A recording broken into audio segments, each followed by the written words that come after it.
I'd like to call to order this meeting of the Natural Resource Board, regular meeting Tuesday, May 2nd, 2023. If we could, please stand for the Pledge of Allegiance. I pledge allegiance to the flag of the United States of America and to the republic for which it stands, one nation, under God, indivisible, with liberty and justice for all.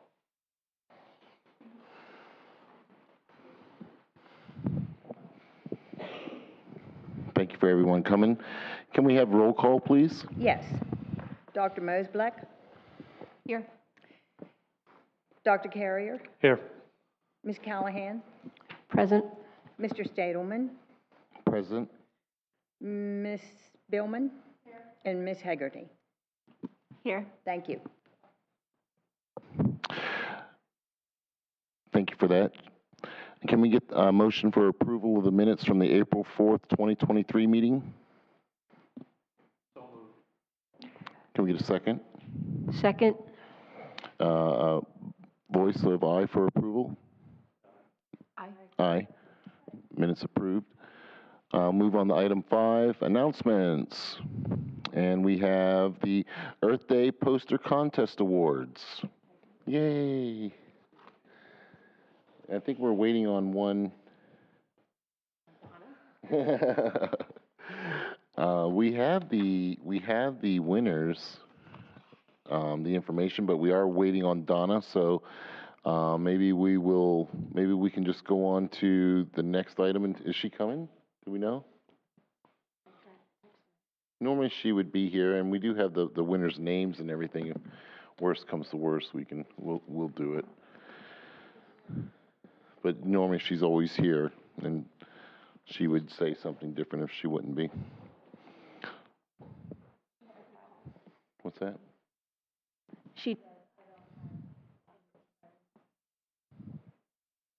But I would like to thank everybody for coming. It's one of our largest crowds when everybody does come, and we appreciate the participation of everybody. I'm going to move on from item 5 until we can address that real quick. Item 6, agenda modifications. I don't think we have any. Item 7, public input. Is there any public input? Got all you guys here today. You can say whatever you like. Come right on up to the podium. And then, if seeing none, we'll close public input section, and we'll move on to item 8, unfinished business. And we'll do our Earth Day debrief. So it fits right in with everything else.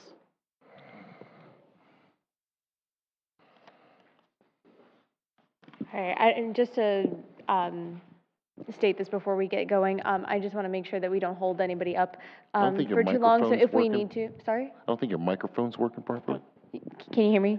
Hey, there you go. Okay. So maybe we'll go through a few points for the Earth Day debrief, and then if we need to, we can kind of circle back to the awards, so everyone's not here for too long. All right. Well, thank you all for Earth Day. It turned out really fantastic. Heard lots of good things about how it turned out. Everybody seemed really pleased, and I think with all the little snafus that we had, we couldn't have done better. I think it turned out really well. Just to go over what our final total was, we ended up spending $1,137.79 out of our $2,000 budget, which is pretty good. We did pretty decently, which means we'll be able to use that money for projects later in the year. We had approximately 73 vendors. We did have some dropouts like leading up to the event, and then also the day of the event we had some no-shows, but even still we had a fantastic turnout, and we had one unexpected vendor that we didn't know was going to be there, and she didn't know she was going to be there either, so that was kind of a pleasant surprise, so that worked out really well. As far as I know, the waste management event went well. I haven't gotten any negative feedback on the waste management side of things, so that went well. Our club show went fantastically, and we have all these wonderful poster contest winners here with us today to show for that. And also the art club did their People's Choice Awards this time, and that turned out really well. And everybody seemed to enjoy that quite a bit. I enjoyed that myself. And I hope to see that again next year if they can do that. Beer sales went really well. It seemed like the cups turned out fantastic. I think they sold a little bit less beer than they had hoped to sell, but it's really hard to project exactly what you're going to sell. But otherwise that seemed good. We had our little, as moving on to entertainment, we had our little snafu first thing in the morning, finding out that we wouldn't have our sound producer, and then Robert Johnson stepped in, and that ended up going really well. So thankfully, he was able to step in and help us take care of that. And otherwise, everything, went off really smoothly, and that was fantastic. Let's see, raffle went really well. I still do have some of the raffle prizes left over, so I'm going to keep in contact with some of the people who had said, hey, I left the park, but can I still claim my prize? And I'm continuing to reach out to them to see if maybe there's a chance they can actually come claim their prize, so we don't have a lot left over for next time. Charles, thank you for adapting as the master of ceremonies for, with the whole snafu first thing in the morning with the sound, not having any sound first thing, and being patient with that. So I really appreciate that. Let's see. Be a Gopher Tortoise thing, that was the first time I'd actually seen the Be a Gopher Tortoise thing set up, so I thought that was wonderful. My thoughts on that are that I hope next year we can actually have more volunteers stationed there throughout the entire day, helping like little kids play with the Be a Gopher Tortoise game.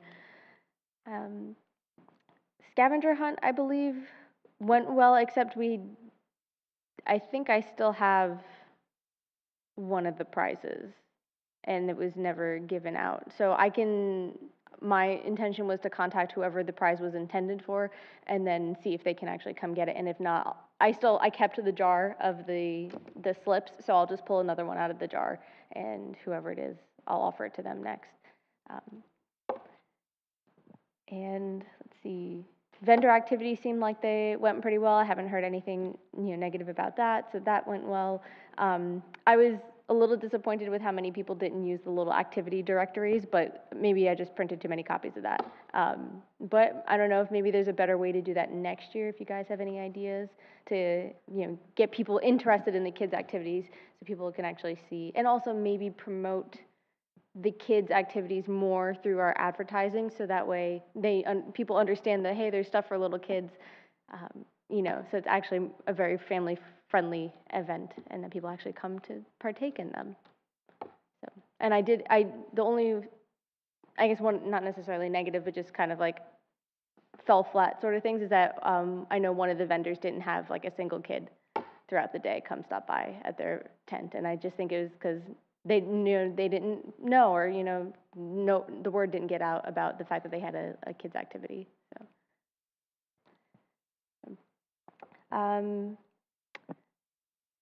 Jeff, if you want to expand on the living docs, I know you said you were hoping for a slightly different turnout for that, but do you want to talk a little bit about how that went, and if any suggestions for next year?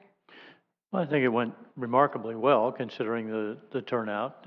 It's never as high as we hope.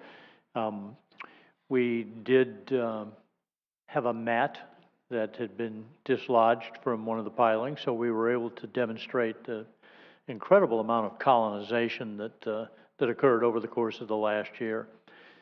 The county was kind enough to give us the remainder of the mats that they have. The county is going to go to another system and get away from these plastic mats. They're going to something a little more biodegradable, as we hope to as well. Nevertheless, we were able to requisition the remaining 25 or so mats, and Felicia was able to find a place to store the mats, as well as some of the other material associated with constructing them, so we actually have a place for them. We were able to show off the recovered oyster reefs that had fallen from the docks during the hurricane last year. And we had some interest expressed by some of the participants in actually having some of those to put on their personal docks, something which Felicia and Lisa are exploring, an opportunity for us to perhaps acquire some and then have a grant initiative for people who wish to put them on their docks, and see if we can't distribute some of them. I think we'll have to play it by ear for next year based on the responses that we get from the Army Corps of Engineers and whether or not they're supportive and actually grant the permits for us to continue. Absent those permits, we were not able to place any mats this year, but Thomas and I were able to make this up as we go, and we had some good feedback. Once again, our mayor is a very active participant and a strong supporter of this. So all in all, I think despite the limitations of the permitting process and whatnot, I think it was pretty successful. Thank you. All right, Ruth, do you want to speak to or Ruth and Sherida, if you both want to speak to the volunteers a little bit, or about the volunteers, if there's any feedback you have about that, because it seemed like you had them, well trained and had them doing all sorts of activities throughout the time that they were there.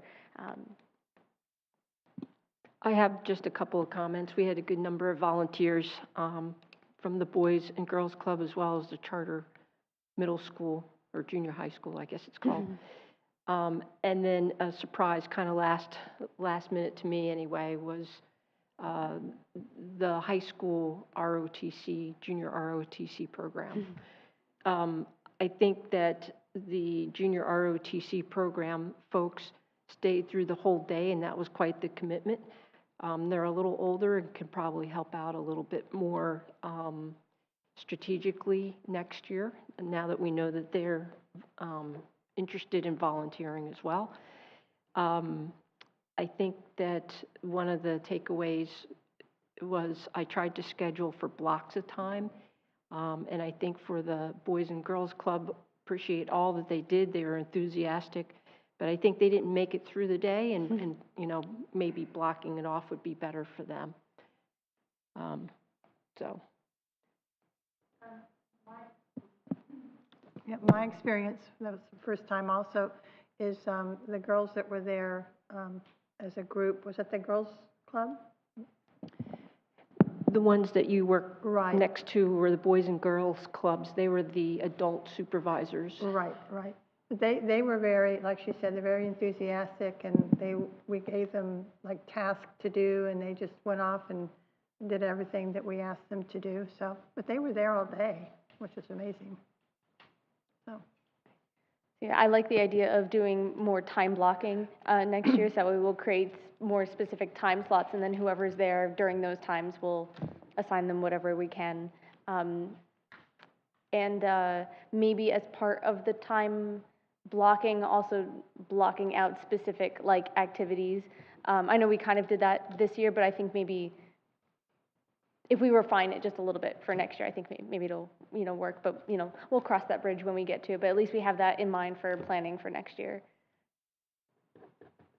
As far as volunteers are concerned, I'd like to make a shout out to Bub at the city. He was really instrumental in getting our PA system set up there at the very last minute, and everything else during the day as far as set up for anything. He was there, and his the other people from the city as well.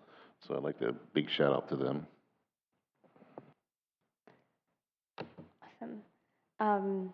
As far as things at the booth went, for you guys, who were stationed there most of the day, was that mostly good? Is there anything we need to make adjustments to for next time around?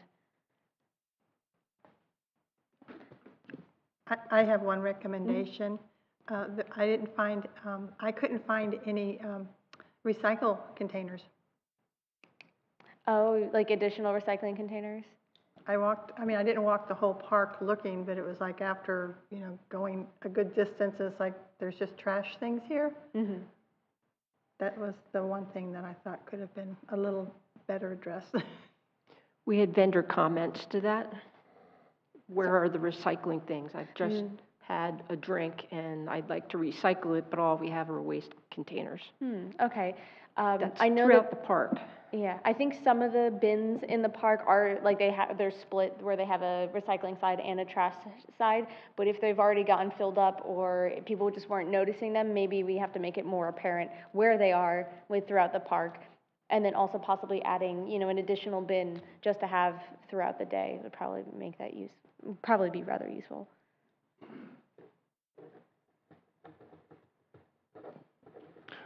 I thought it was very well run. I was glad to see everybody participating who came out. And any of our board members who weren't able to come out, I'd very much encourage you to participate in our events as much as possible. It's something it's our big thing for the year. It's the only one we really do. And but I was glad to see everybody who could come out be there. I didn't really have any bumps in the road. We didn't have sound at the beginning, but we addressed that real quick. And you know, we had obstacles to overcome, and we did. So it worked out real good. Alrighty. I do want to just quickly touch on the stormwater FEMA booth, because I didn't think to mention it to any of you guys. And this is something that's actually quite important for a few of the grants that the city has received, but there's a couple grants for which we actually have to take pictures of outreaching events as part of these grant projects for stormwater for FEMA. And so next year, just to put it out there so that you guys are aware of it, because we got very limited photos this time, and we want to make sure that, you know, next time I would rather we have a surplus of extra photos of the booth, so that way, just in case something happens, we lose a couple photos, you know, it wouldn't be a big deal, but that way we can address those requirements that we have to meet for next year. So if you're like, hey, you know, next year, if you're like, hey, Felicia, did you take any photos of the stormwater booth? Okay, you know, please, you know, just keep that in mind in the back of your head for the event next year, because I had totally forgotten about it during the day, and then got back to the office on Monday and we were talking about it. I was like, oh, I didn't make sure that there were extra photos taken, so next time, hopefully we'll all remember. As far as advertising goes, I did send out our information about the event to quite a few calendars. We had, you know, the little article from Sebastian Daly. If you guys have any other ideas of advertising, or maybe ways we can advertise earlier or better, I'm open to any sort of feedback. Just a quick question, did we already set the date for next year, or try to look at calendars and secure that for next year? I have looked at the dates for next year. I don't remember what Earth Day 2024 is off the top of my head.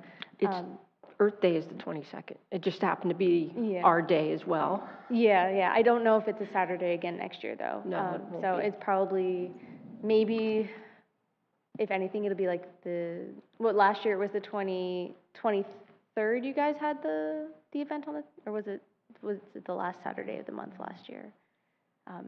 I don't recall, but either way, it's either the second to last or the last Saturday of the month. So we'll make sure we book that date well in advance. And I think this year it happened to fall perfectly where Earth Day was one Saturday, and then the immediate following Saturday happened to be Arbor Day. So whichever day we would have gotten, it would have worked out pretty well for us. So hopefully it'll be something akin to that next year. I have a quick question about what it would take for us to get an across-the-street banner. Like a lot of the events have the banners. So about the banner, there was one in the past, and I don't know if it had been destroyed and had been disposed of, but I could not find that across-the-street banner. There is talk of, I don't know if this is officially going to happen, there's just the potential for us to move away from the across-the-street banners and to do something in the corners of the parks, kind of at an angle, so people driving up and north and south on US 1 would be able to see it, rather than it being facing 512. So that might be changing. So I don't know if it would be beneficial for us to acquire a new banner and then for them to do away with it altogether. But I guess whatever they do decide to come up with, if it happens before Earth Day next year, then we'll order banners accordingly. But yeah, I was a little disappointed we couldn't find the banner for this time. But hopefully, it means that we'll have an opportunity for next time. And part of, like I said about our banner, potentially having been destroyed, a lot of the banners that get put up across the street like that, a lot of them get really badly damaged, and people have to buy them over and over and over again, which is, I think, one of the main reasons why they're trying to move away from having banners across the street like that. And I know we have, go ahead.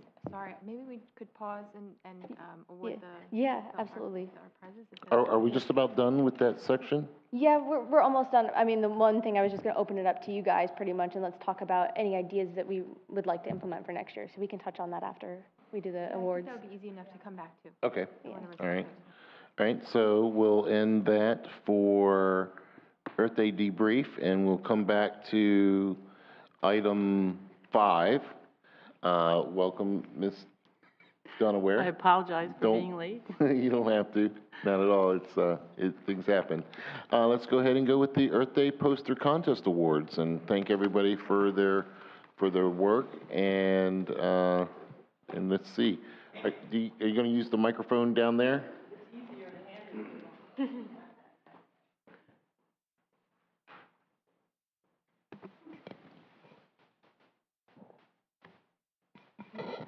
Again, I want to thank the school and the participants and the teachers especially, because we could not possibly do this without the teachers helping us.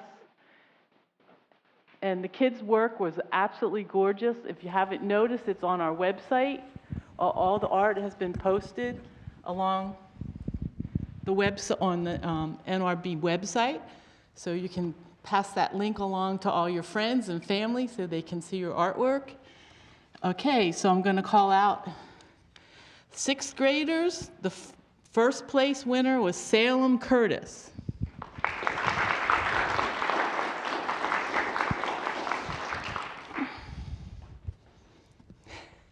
There you go. Congratulations.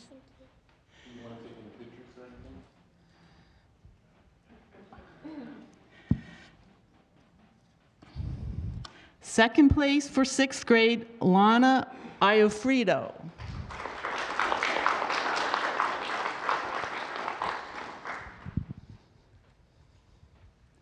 Congratulations. Hope you do it again next year. And third place for 6th graders, Bianca McCrary.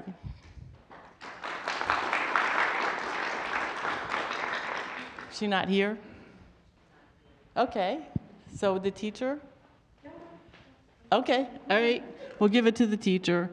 7th grade, first place, Ruby Hilliard.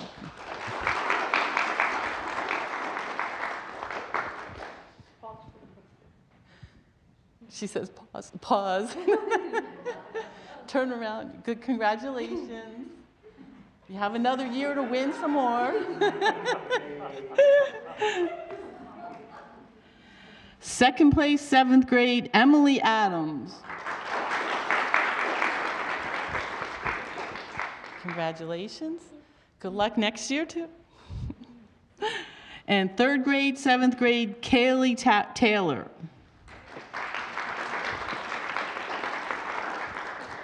Okay. Okay, 8th grade, Madison Mason, first place.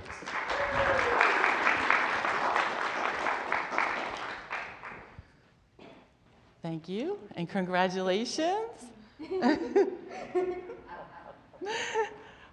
Second place, Victor Joseph Iofredo.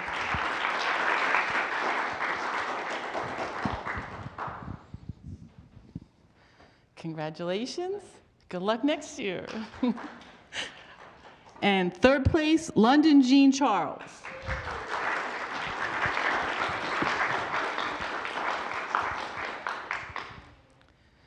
Turn around so your dad can take a picture. Congratulations. All right, thank you so much for participating, and keep up the artwork. Keep your brushes wet. Awesome. Thank you guys so much for being here. We really appreciate you coming out. And if you're welcome to stay for the rest of the meeting if you want. If you don't want to, you can go on and head on out. Oh, yes. And the teachers of the students who didn't come.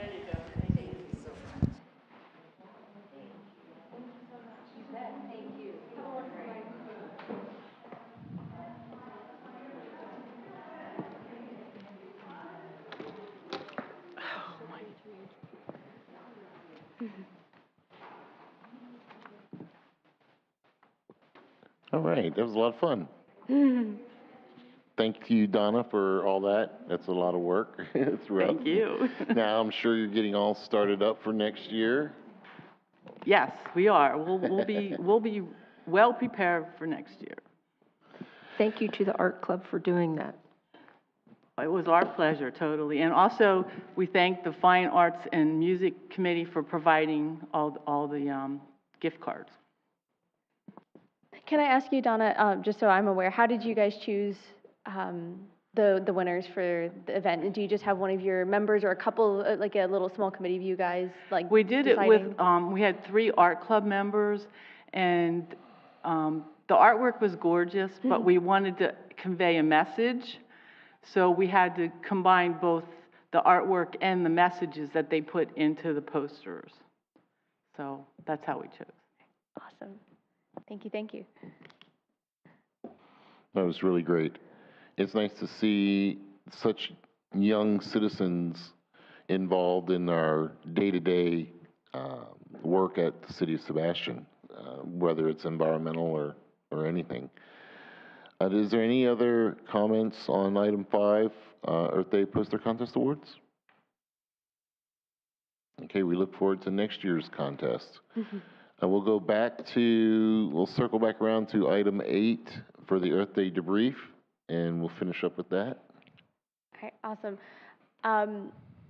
So I did have a little item on here, just one of our ideas that we had talked about, throughout Earth Day planning was that possibility of having a chalk art contest for next time, and, possibly doing it on the concrete pad near the lagoon, rather than it being necessarily in the park, and maybe if we can engage with Alexis Peralta from the county to do that again next year. So I'm not sure how early we need to start discussing that with her, but if you have any ideas. I think, when I had contacted her earlier this spring, she just mentioned she would love to be able to do it. It just unfortunately didn't work with her travel schedule. So I think if we have a date, we can ask her to, keep an eye out. I don't know that we can tell her not to travel those days, but I'm sure she would love to participate. So if she's here, she'll be here. Yeah. Okay, and now, do you guys have any ideas that you guys want to bring to the table for Earth Day for next year? Anything like major that came up that, I didn't talk about during our little debrief, or just anything that comes to mind that you think we could do better next time? Or think something we did this time that wasn't done before, potentially, that you're like, let's not do that again, or let's do it again, So, any thoughts? I thought, so you had asked for ideas for the vendor activities, and I think at one of our previous meetings, we were talking about some way that we can identify the tents that have activities. And I think that's a great idea, maybe with some of the excess funding that we have, if we might be able to purchase some kind of flags, or I don't know, something that's reusable that we could attach to the vendor tents, whatever form their tent is. So it could just be, I don't even know, like a bow or something. I don't know. Maybe someone has a better idea. Oh. Micro banner. Oh, your microphone. Sorry, I had it on before. Yeah, what are they called? They're banners that just hang there on one they're like pole. one pole and but large. You could just say kids' activities, stuff like Yeah, that. yeah. For those. Something general. So that we could very easily say, so as the kids come up and they are looking for the scavenger hunts, it's not like, oh, look for the activities out there, but look for the purple sign, or look for the, the green sign, or that kind of thing. Right.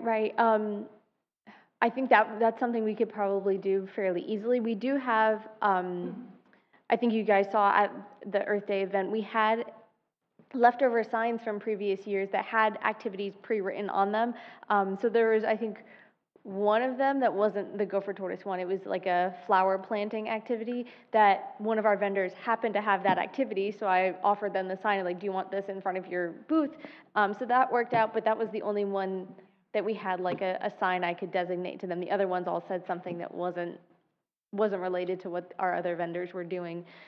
So if we could do some sort of H-stand sign, or maybe have like a couple big banners or some sort of ribbon or something that we can attach to the booths for that, I think, yeah, making it more identifiable where those booths are. I did consider, if we did something on the ground, like say if we did some sort of, chalk or art or something right in front of where that booth was gonna be, like some sort of symbol to indicate that this booth right here has an activity. Now, of course, standing up, from afar, you're not gonna see that, but if a little kid's walking on the ground and they're like, oh, this booth, okay, like, they, from the ground level, you could see it, but from far away, that probably wouldn't work.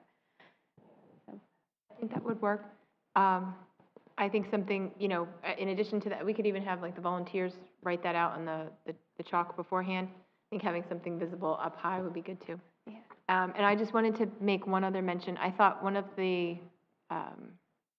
best additions this year was actually Sherida's little demonstration on the butterflies and the host plants. So I thought that was really great. So many people stopped. So thank you for doing that as well.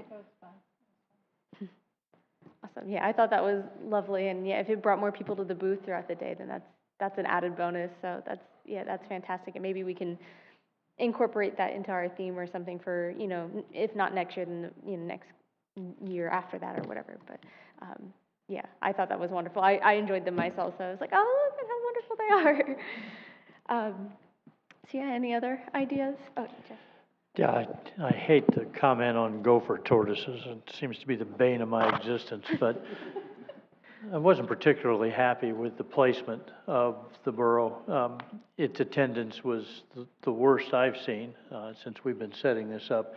I think it needs to be more prominent. And also, you and I chatted about I don't remember the name of the organization that was there with the gopher tortoise information, but if we had them proximal to the burrow, and burrow moved perhaps a bit, and again, Brevard Zoo or someplace must have a gopher tortoise in rehab at some point, actually having one there. This is one of the few participatory events for the young kids, and I don't think we're exploiting it to the extent that we should. And having it a little better placed than it was out of the way. I mean, we really had to funnel kids over there. The few people that did use it were the same kids. They were in there. I don't know how many stuffed animals and rubber toys we lost this year, but our inventory seems to be decreasing every year. I think Thomas made off with a skunk this year, and I had to take a grasshopper away from Charles. So I think we're going to have a fundraising event to replace some of the critters in the burrow. So I'd like to see that a little better. I don't want to have anything to do with it, but I'd like to see it done a little bit better. Also, I don't have a solution for this, so I'm reluctant to bring it up, but I'd like to find better ways to advertise. I think that relying on social media and the placement of posters, they were everywhere, to be sure, but I still think there are other ways that we can probably get at it. Print media, for example, in Vero, maybe even up in Melbourne, to draw. So this is a pretty big event, and I think we could draw more to it if we were a little more strategic in how we advertise. I don't have a solution for this, so I'm sorry to dump a problem without a suggestion, but I'd like to see it a little better advertised. I get this, I don't even know what it's called, Hometown News or something like that miraculously appears in my driveway on trash day. It's convenient. But there is a lot of local information in there, and I think we could do a little bit better with some print advertising. So perhaps we could take that as a suggestion and see what our budget allows for that. Thank you.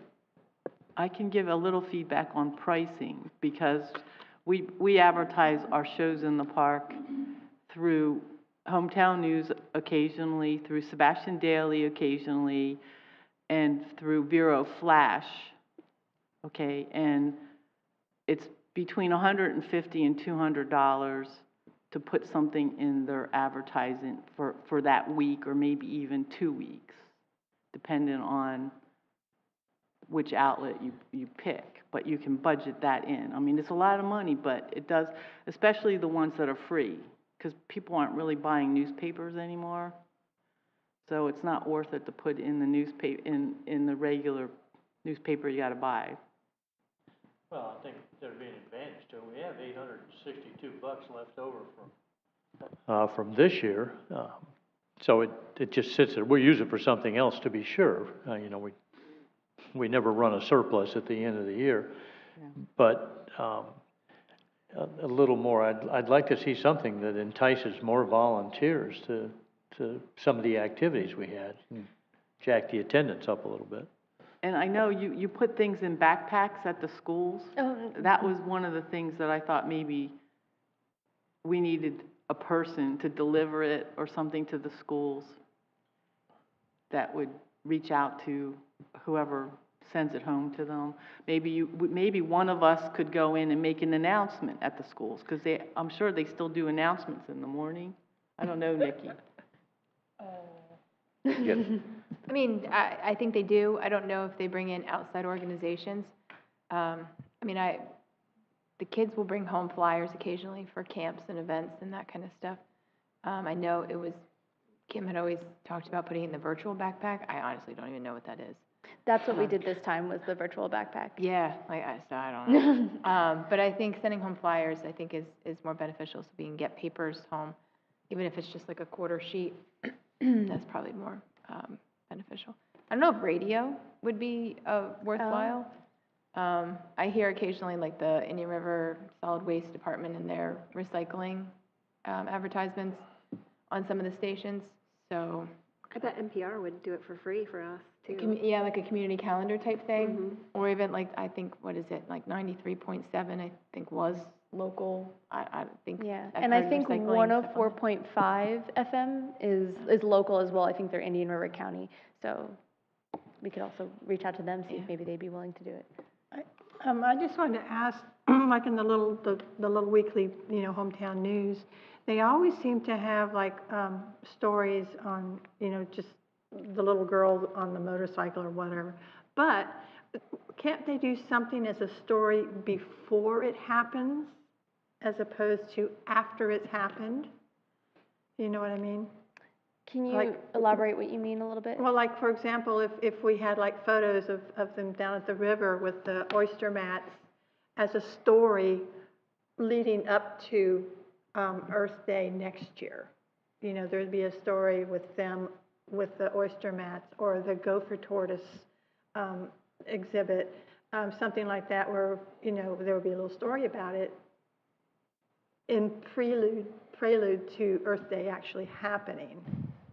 So are you saying like taking whatever was the outcome of Earth Day the previous year and putting that into some sort of story? Yeah, exactly. Well, just in general, just that, these are the sort of things that are coming up in 2 weeks or a week from now, Earth Day activities. Do a story on Earth Day the week before. Just, I don't know. As opposed to after the fact. That's a good idea. We can work on that going forward for sure. And you can also do regular, maybe not so much a podcast, but we had a radio show event the first Earth Day that I was here. We actually did a whole 30-minute radio show, and it was broadcast regionally. We can do things like that as well. And then I was wondering about co-marketing with our sponsors. I don't know if we're allowed to approach like Waste Management and ask them, say, hey, look, we would like to do some serious advertising because this is a large scale project. Perhaps Waste Management would like to chip in, say, $2,000 towards co-marketing or cross-marketing with us. Or whoever the big sponsors are. In this case, it was Waste Management, Sebastian Daly, and Mel Fisher's Treasure Museum. I don't know if that's allowable or what.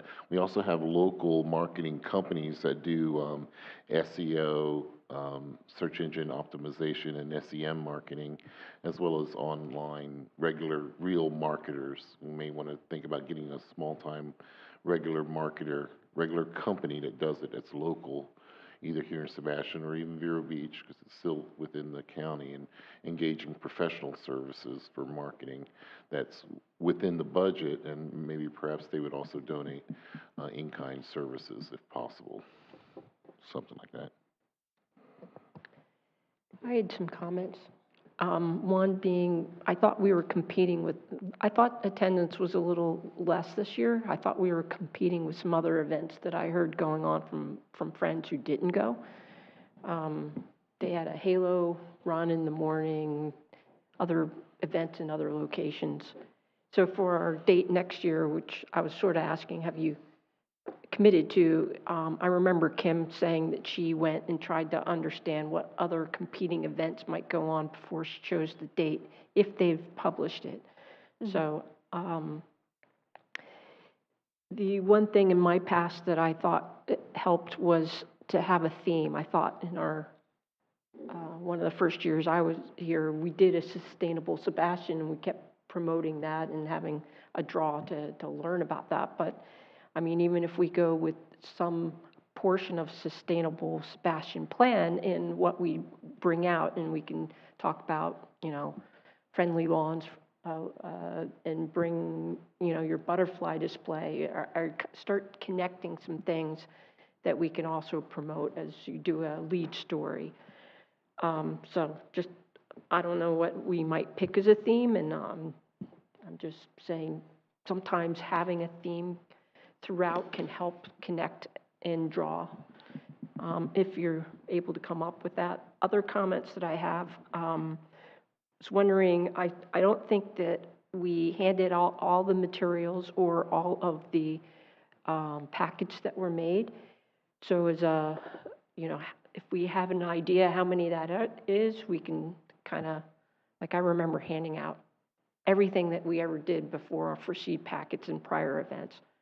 Was it because people didn't want it as much, or was it because attendance was down, like is it an indicator?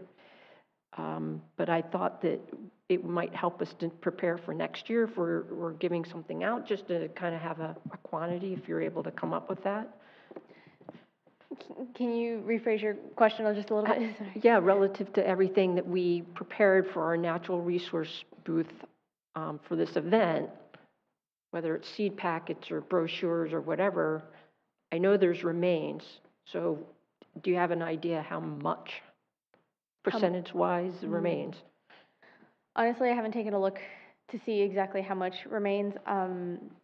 For the seed packets, I think we probably used about half of what was made, which we made upwards of 300 seed packets.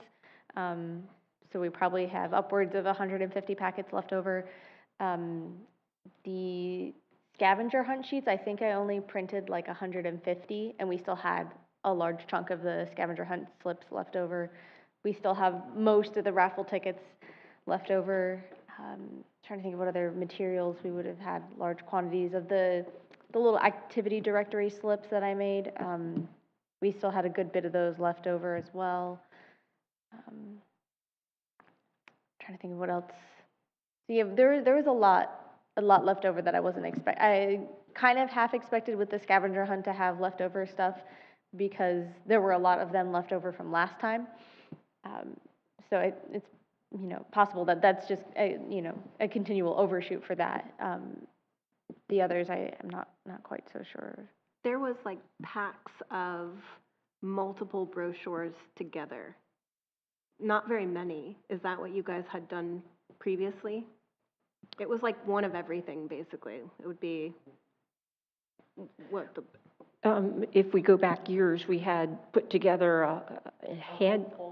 Well, I was going to say we had it in a bag that we handed out, a reusable kind of bag that we purchased as part for the event in rolling out Sustainable Sebastian. It included the stickers, it included seed packets, and it included all of our brochures on many topics, which we put into folders. It was a lot of work. They all went. Yeah. So that's in the past. I think we had talked about not having all of the materials, but I think there are a few visitors to our booth who are looking for some. As part of my comments, it was helpful in the past to have these plastic bin kind of things that were slotted Oh, mhm. just to display them and make them more easy for people to kind of look through. A lot of people were interested in the QR codes, but I think just for those who don't do QR codes, you know, if we have a nice way to arrange it and also so it won't blow away. We did not have a wind event this year, but I know in previous years we were really trying to anchor things down, and it was an issue. I didn't see anything around to actually do any weighting, so we'll want to make sure that for our next event, we have that available just in case. I thought that more food vendors would be helpful. We had drinks and such, but in my opinion, wherever you offer alcohol, you should offer a little bit more food. For the beer that was sold whenever anyone came by the booth that had a beer, I talked to them about the cup to kind of reinforce that. I wish that there was something more clear to them. So many people immediately put it in a cozy.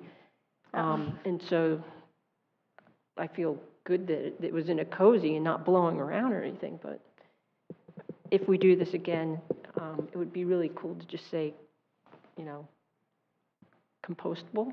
At the very top, around the lip. Something, you know, to prove that we're having an Earth Day event and we're making conscious decisions of what, you know, we're doing with our vendors. A lot of people were attracted over, what was booth number 1? Was that the Audubon Society? Mm-hmm. We've got so many people pointing to that direction. So they got a lot of questions. People pointed, you know, go to booth number 1. So I'm glad that they were there. And I was wondering if any of the excess funding from the event could be slotted over, we've already mentioned some things, but toward litter quitter kind of materials under our sustainable Sebastian plan we're going to talk about next. So those are my comments. Those are great comments, Ruth.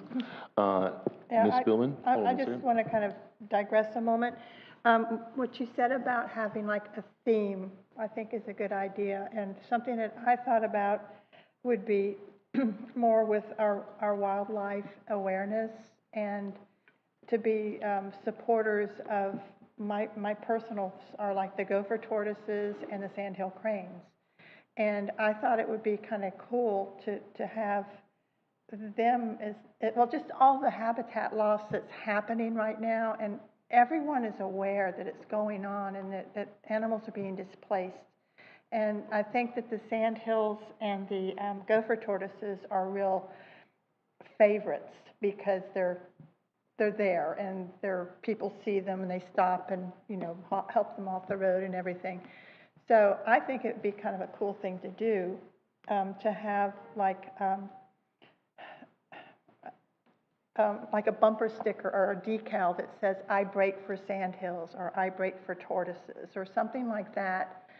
We could even sell them, I don't know. I mean, they're kind of expensive to make them, where people can actually show their support by having the little decal, you know, sticker on their back window or something. Sebastian supports its wildlife.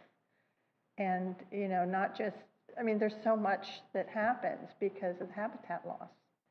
And, you know, I remember it was several months ago on US 1, you know, one of the sandhills got hit and killed. And it's like, you know, just a little bit more awareness and things like over on the beach.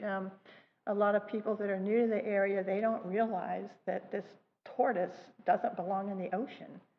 And I've heard stories where, you know, people are like, oh, let's put them out in the water, you know, and, you know, just a little bit more awareness of our local habitat and what we can do to help them survive.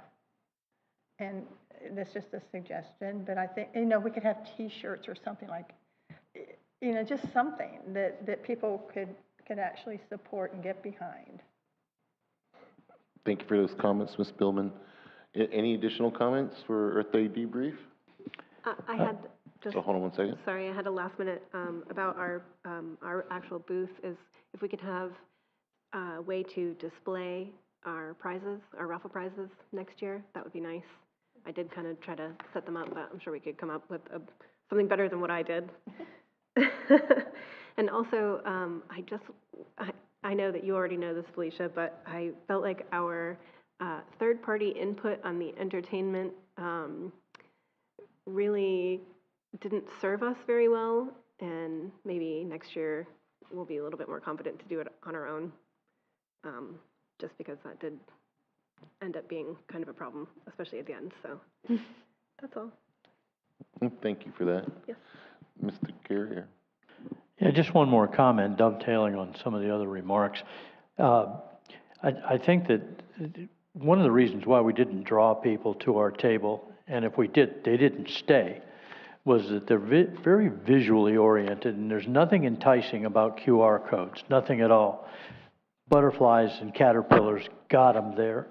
And if we had brochures of some sort, I know it's paper, but we walk away with a satchel that can be used to carry things with all the materials. We had them in them before, the Sustainable Sebastian decals that we had, a little blurb on gopher tortoises and sandhill cranes, something like that that they can walk away with. I told you in advance that people are not going to walk away with those QR codes, and that's why we still have such a stack of them. It's just, there's nothing enticing about those postcards. It's a tremendous amount of information, I understand that, and it's the young generation that are likely to be the ones to examine the codes. It may not necessarily be the people that we want to target in some cases. So I'd be all in favor of anything we could do to increase the display material. People are visually oriented, and there's nothing visual about a QR code. Sorry, it's just... No, that's great, Dr. Carey. I appreciate it. We want to get some emotional response in our Earth Day. Does anybody else have any additional comments? Well, getting back to what we're talking about here, I mean, I think it'd be awesome to have a gopher tortoise there. I don't know if Audubon, if there are people that have like the birds, you know, any of the from the rehabbing facilities that could bring, you know, maybe a sandhill or some other birds that are local, you know, it could be a bird of prey or whatever like that, that we see all the time, but just to physically get up close to where you can actually see it and talk to people about the habitat and like I do the scrub jays and they, you know, I'm aware of them, but a lot of people aren't. So the scrub jays, I think, would be a fantastic sort of lead-in. But again, it's like, how do you relay that information visually when you have a whole bunch of people walking by? So, but maybe that's something we can talk about to be more proactive on the wildlife. In addition to the plants and all that other stuff. But. Thank you, Ms. Billman. Can I do one more? Ms. Ware? So as far as the theme idea goes, I just want to remind everyone, in case you're not aware, that next year is the centennial of Sebastian, and the city has its own committee on things to do for the centennial, and they are going to be advertising all these events, and the Earth Day is already on their calendar for the 20th.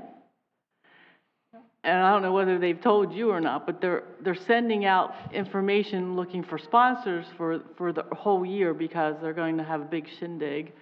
And so I think maybe if we could pick a theme about, 100 years in Sebastian, where are we going? Are we going to be sustainable another 100 years? Something along that line that brings into it the fact that it is our 100th year of being here, and can we make it better? Excellent idea. Something like that. Okay. Are there any additional comments for Earth Day? My only last comment would be thank you very much, Felicia, for your first Earth Day. You affected the day quite well. It was a great event for the city of Sebastian. I didn't get any bad reviews or anything. Everybody had a good time, other than a few little blurbs here and there. I'd like to congratulate you and thank you very much for pulling this off and everything else. So, we'll give her a hand. Thank you guys for making this a wonderful first Earth Day. I appreciate it. If no other comments about item 8, Earth Day debrief, we'll move on to item 9, Sustainable Sebastian Project Prioritization. Oh, I apologize. We kept on going there, didn't we? Okay, we'll go back to item 6, agenda modifications. Not seeing any. Move on to item 7, public input. Not seeing any public input. We're done with item 8. And then we'll go on to item 9, new business, Sustainable Sebastian Project Prioritization. All right, guys.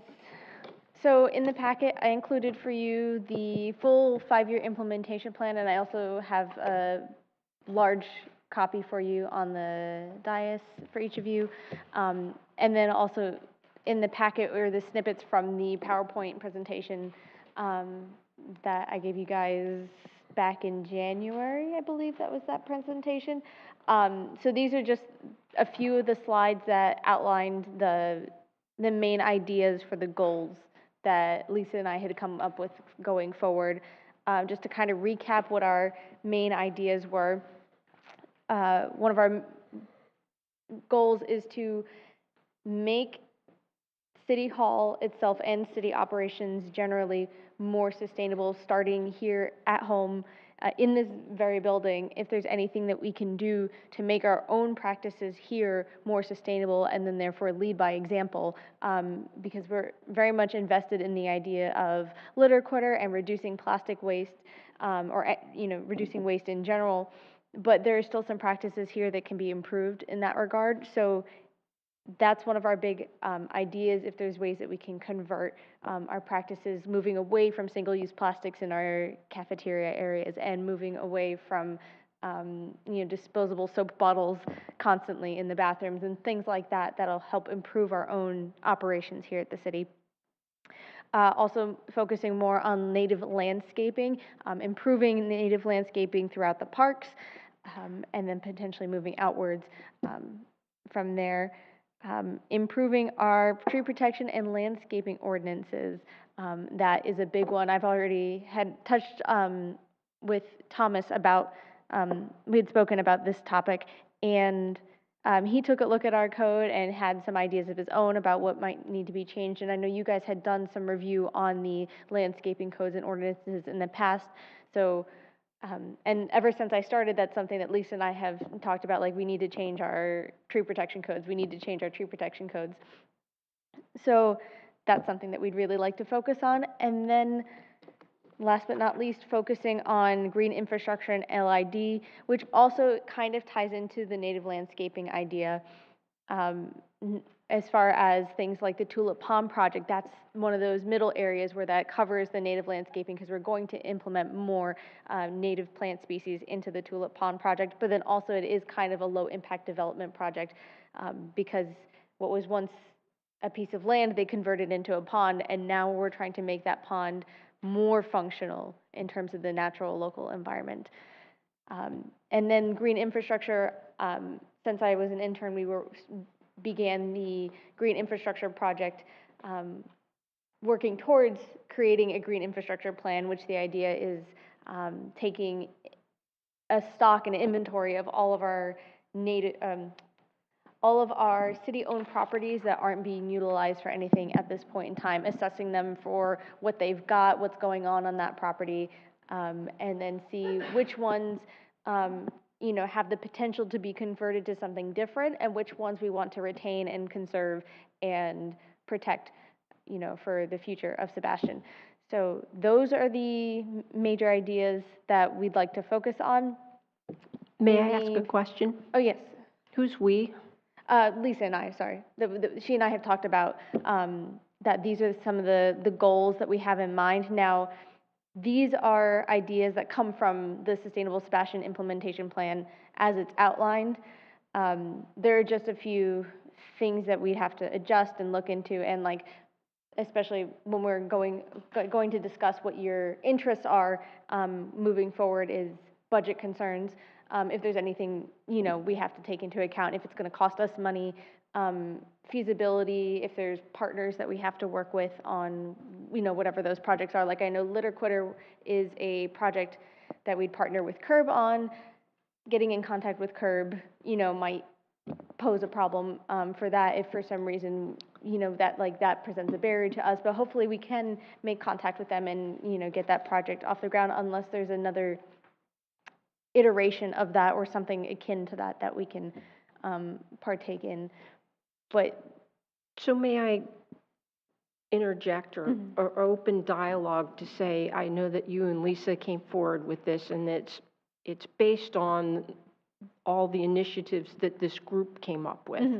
So all the initiatives and sub pieces and all are in this plan. And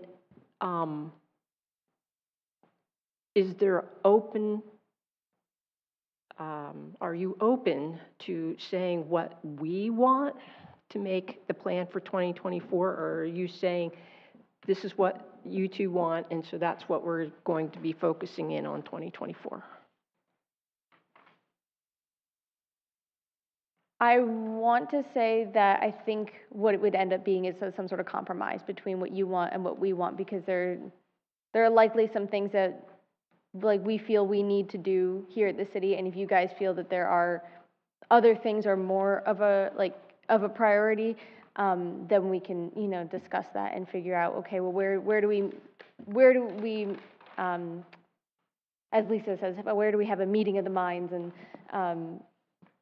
or maybe I'm using that phrase wrong, but where do we agree on that, and then what can we actually move forward on? Because I want to hear your ideas, and I want, if you're willing to put in the work to help us move forward on it, then by all means, let's do it. It's just because of these things seem to take a precedence for us. That's why we've presented it to you this way. Is these things kind of take a priority for us, and if there's ways that we can utilize what you guys have already done and move forward with that, and if you guys have any ideas on what to do for these. But yes, of course, please bring every idea to the table. Well, I'm not speaking for everyone, but I think that hearing some of our council members who participate in various events that I'm also at, the very first thing about Litter Quitter has been a continued thing I hear from them. When are we going to get back to doing that? Indeed, Curb isn't answering anyone, so we should come up with a new plan. We should not wait on them. It's something that we want to do.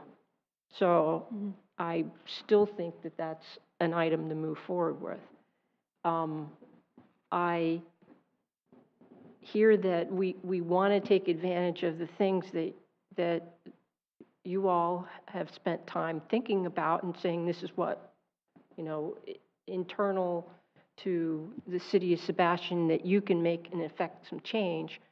But I also look at some of the things that are on this list that you have a group here who has been waiting, partly for a change in staff, and then, events occurring that keep pushing these things off. We've been waiting to take action. We're all wanting to take action and be involved. So you're saying if we're willing, I think our rate limiting step has been really your predecessor in trying to move things forward. She had so many things on her plate, and she didn't use our help to advantage of moving things forward.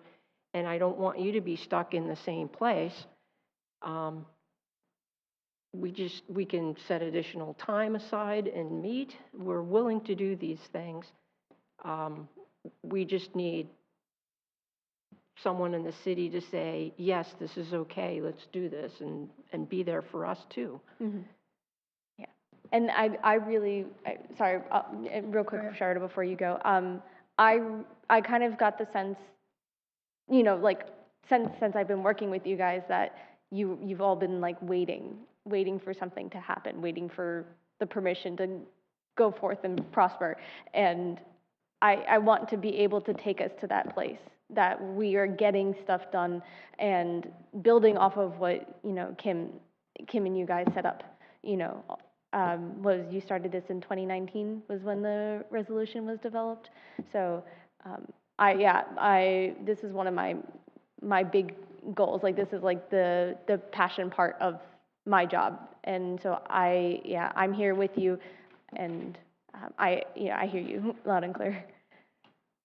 So this plan takes us through 2024?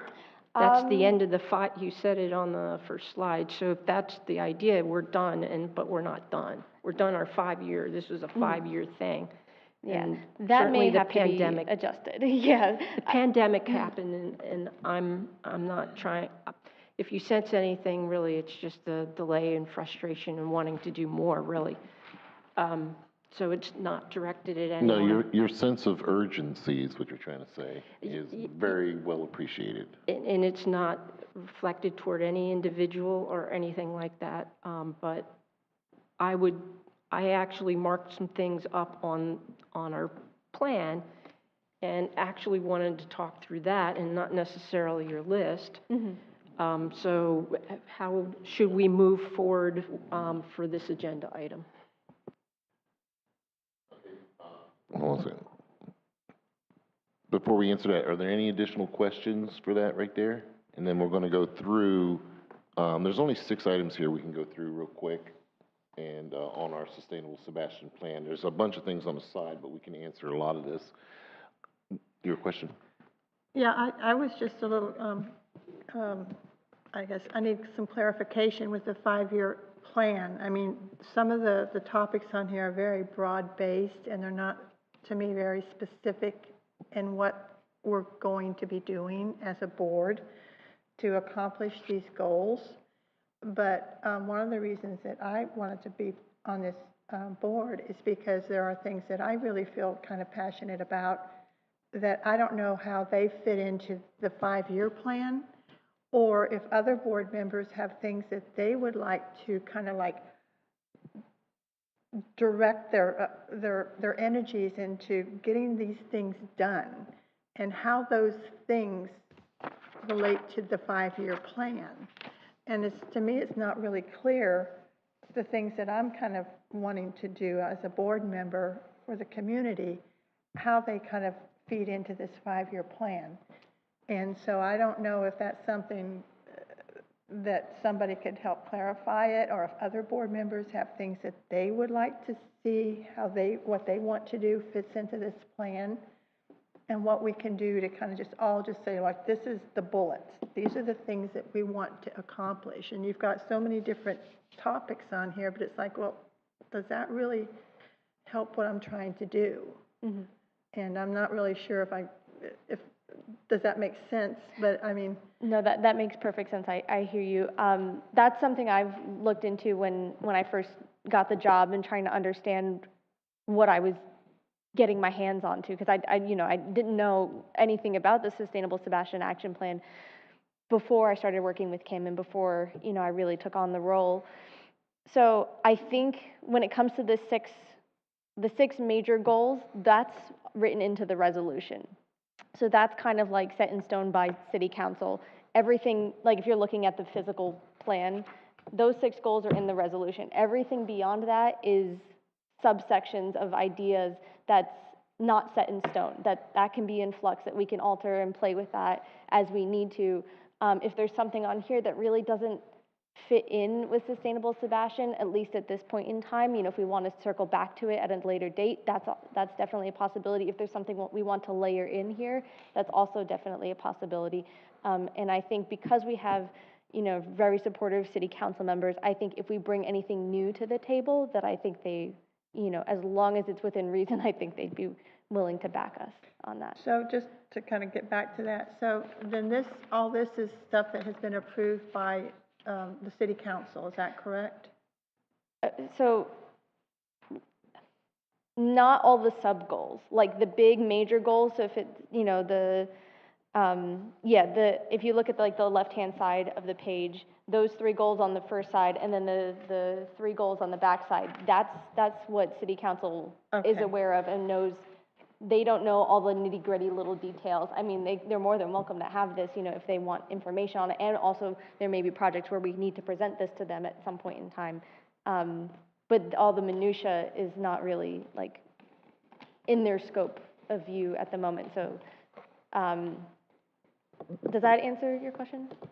Or did I beat around it a Yeah, little bit? it's still kind of confusing to me because it's so broad, the wording is so broadly done. It doesn't really kind of like get down to real specifics. And I think that's what I want, are specific things that we can just sort of sink our teeth into. Right, and I mean, I think that's why Kim came up with all the sub-goals for each area, but if there's ways that we want to alter the sub-goals, so that way they better suit our priorities at this time.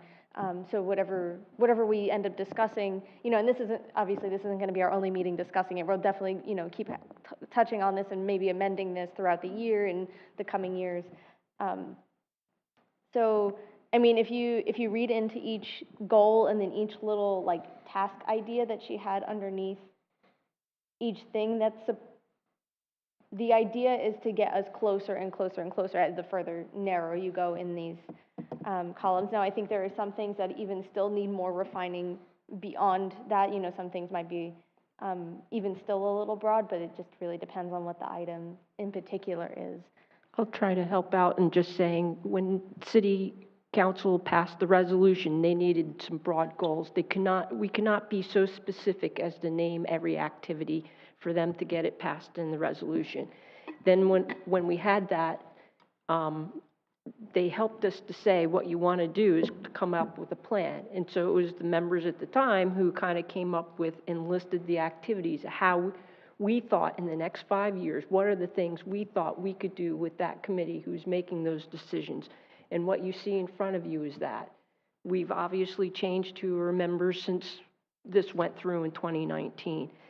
And I think the capabilities here are different across this group, and we can rewrite, so to speak, or list things that we think intermediate steps if we need to have more detail, whatever, so we can hit little milestones and achieve the bigger ones.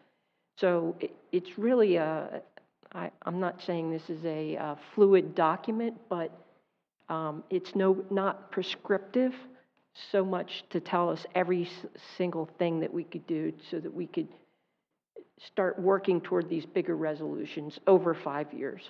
Yeah, it's not an exhaustive list by any means. Like, there's still way more that we could do within the scope of the resolution. And even, you know, potentially if we wanted to expand the resolution at some point, which I don't know what that would entail, so maybe ignore me on that front. But for right now, this is what we've got to work with. And so, And I would just add to that if you look at the 6 points on the left of the paper, I think being broad as opposed to specific is helpful in terms of being able to achieve goals. And I'd be willing to bet, I'm not sure if you're willing to share some of the specifics as to what you would like to include, but I would think that your actions or what you would hope to do, Sherida, would fit into one of those 6 goals.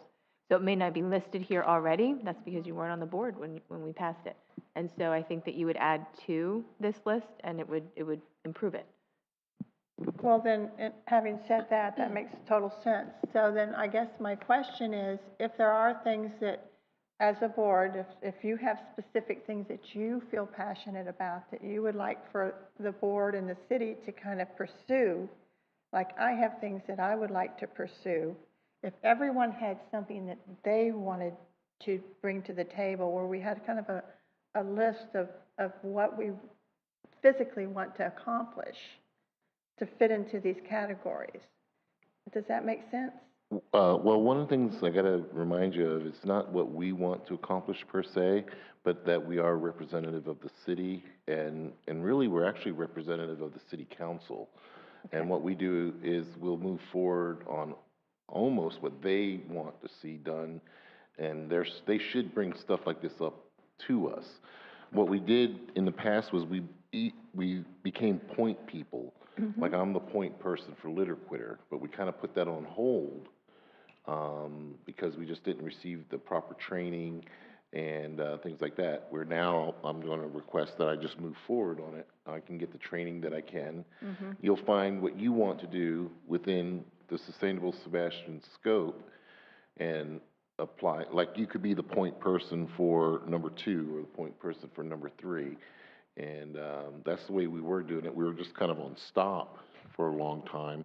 And then I just haven't been able to do anything with Litter Quitter. Well, I guess then, so if there are things that I want to address for the city, is that something I should go to city council first and make a suggestion?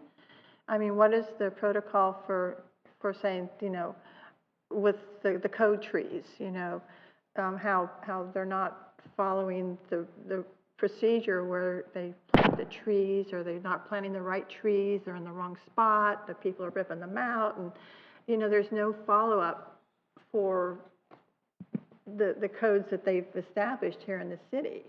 The way you would do that is figure out exactly what you want to say, how you want to say it, and make it an agenda item. And then For the council meeting? for us, we can bring it up, and then we can request it to go up the ladder. Okay. Or you can go right to council, but it's easier to put it on our agenda, and then we can move on it as a group. Okay. And then present something to city council, if it needed to go even that far. Okay. All right, thank you. We're still talking about Sustainable Sebastian project prioritization. Do you have additional comments, Ms. Felicia?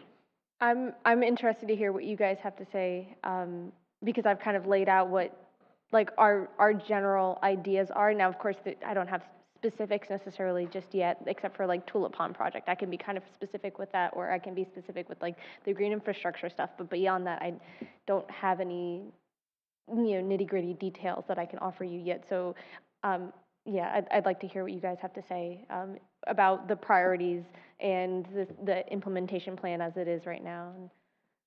Okay. Do you guys want to do them 1 through 6, or just as a group? Well, what I'm going to do is I'm going to go through our 6 sustainable priorities here, just real quick, and see if everybody's got a comment on each one of them. Like number 1 is on Sustainable Sebastian Initiative is support the overall reduction in the use of single-use plastics by the city and its business community by assisting and promoting Keep Indian River Beautiful, or CURB, and Keep Brevard Beautiful, KBB, Litter Quitter, and Surfrider Foundation's ocean-friendly restaurants programs through the identification of alternative products. Does anybody have any comment on that? Yes. Okay, Ruth? If we can also update this 5-year plan on our website. Jessica Lovell is an NRB champion listed in this, and she's no longer on this board. It seems like your Charles wants to be that person. I am one of the trained people. We have the content.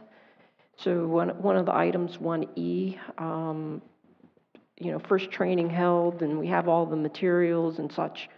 All I can say is that we have all that posted, but what we don't have is materials that are Sebastian specific and what we're specifically going to be offering.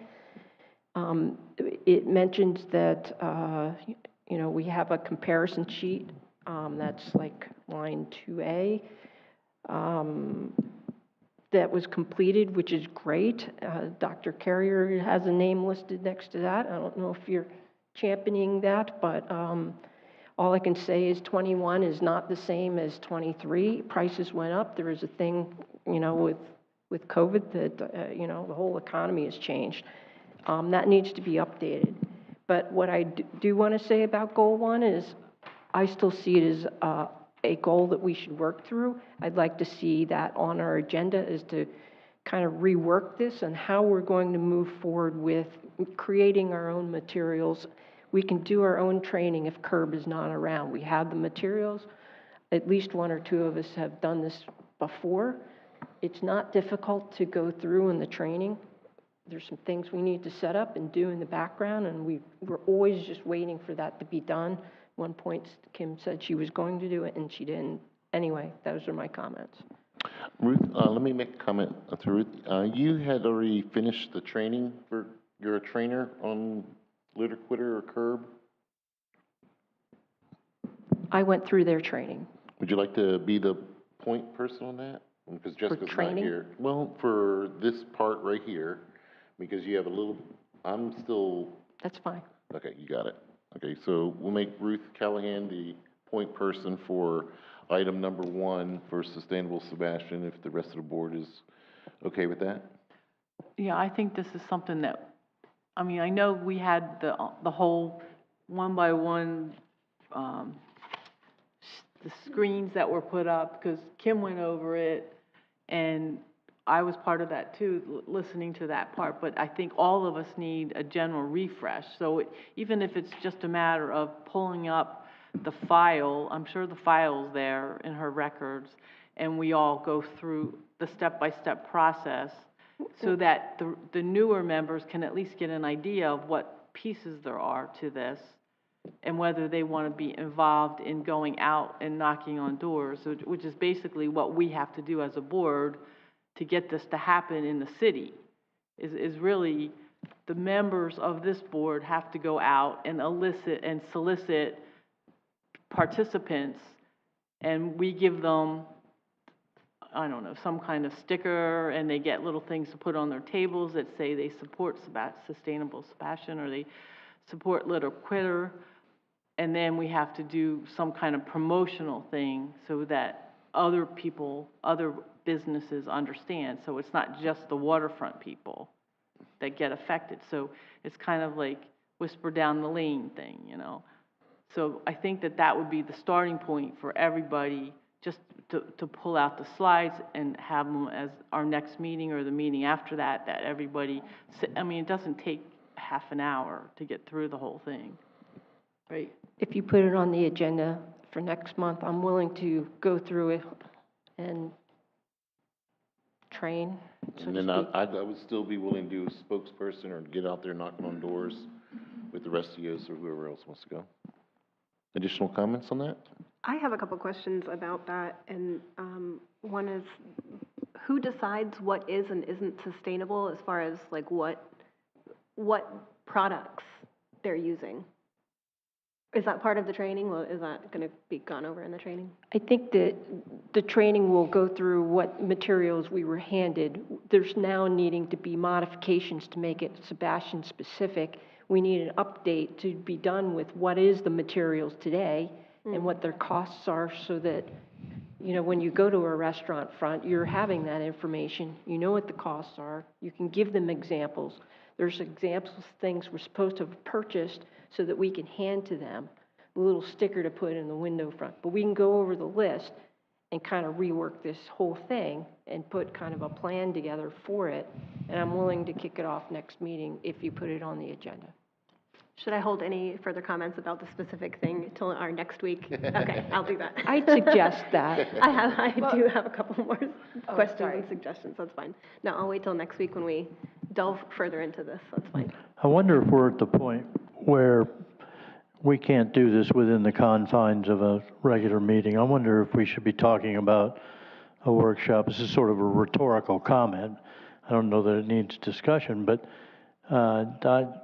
I sense that we're almost overwhelmed with the magnitude of this, and how to parse this out might be something that's better worked out in a session where we can sit down and really work on this, rather than try to banter back and forth about. I'm sorry, go ahead. Go ahead, Ms. Mills-Black. I was just going to say a couple things. It may be worthwhile having a workshop. I was going to say something similar to Jeff, where we're actually inviting business owners here, potentially. People who are open to this idea, people who are willing to have that conversation and say, I don't know, I feel like we've struggled with Litter Quitter for a very long time. I appreciate the effort. I know I think I was one of the first ones to kind of introduce it and bring it in.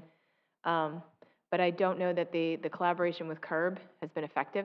I don't know that we even have a worthwhile partner, not worthwhile, what's the word I'm looking for? A partner that is Responsive at the moment? Yes, responsive. Yes, that's what I'm looking for. Thank you. And I think the underpinnings of it, I think, as Sarah asked as well, is that they have their tiers. They have their gold, bronze, and their silver, or not in that order. But and they set the parameters. I want to say, and it's been a while, but I want to say that bronze was something like they just offer an option to straws, plastic straws. Right.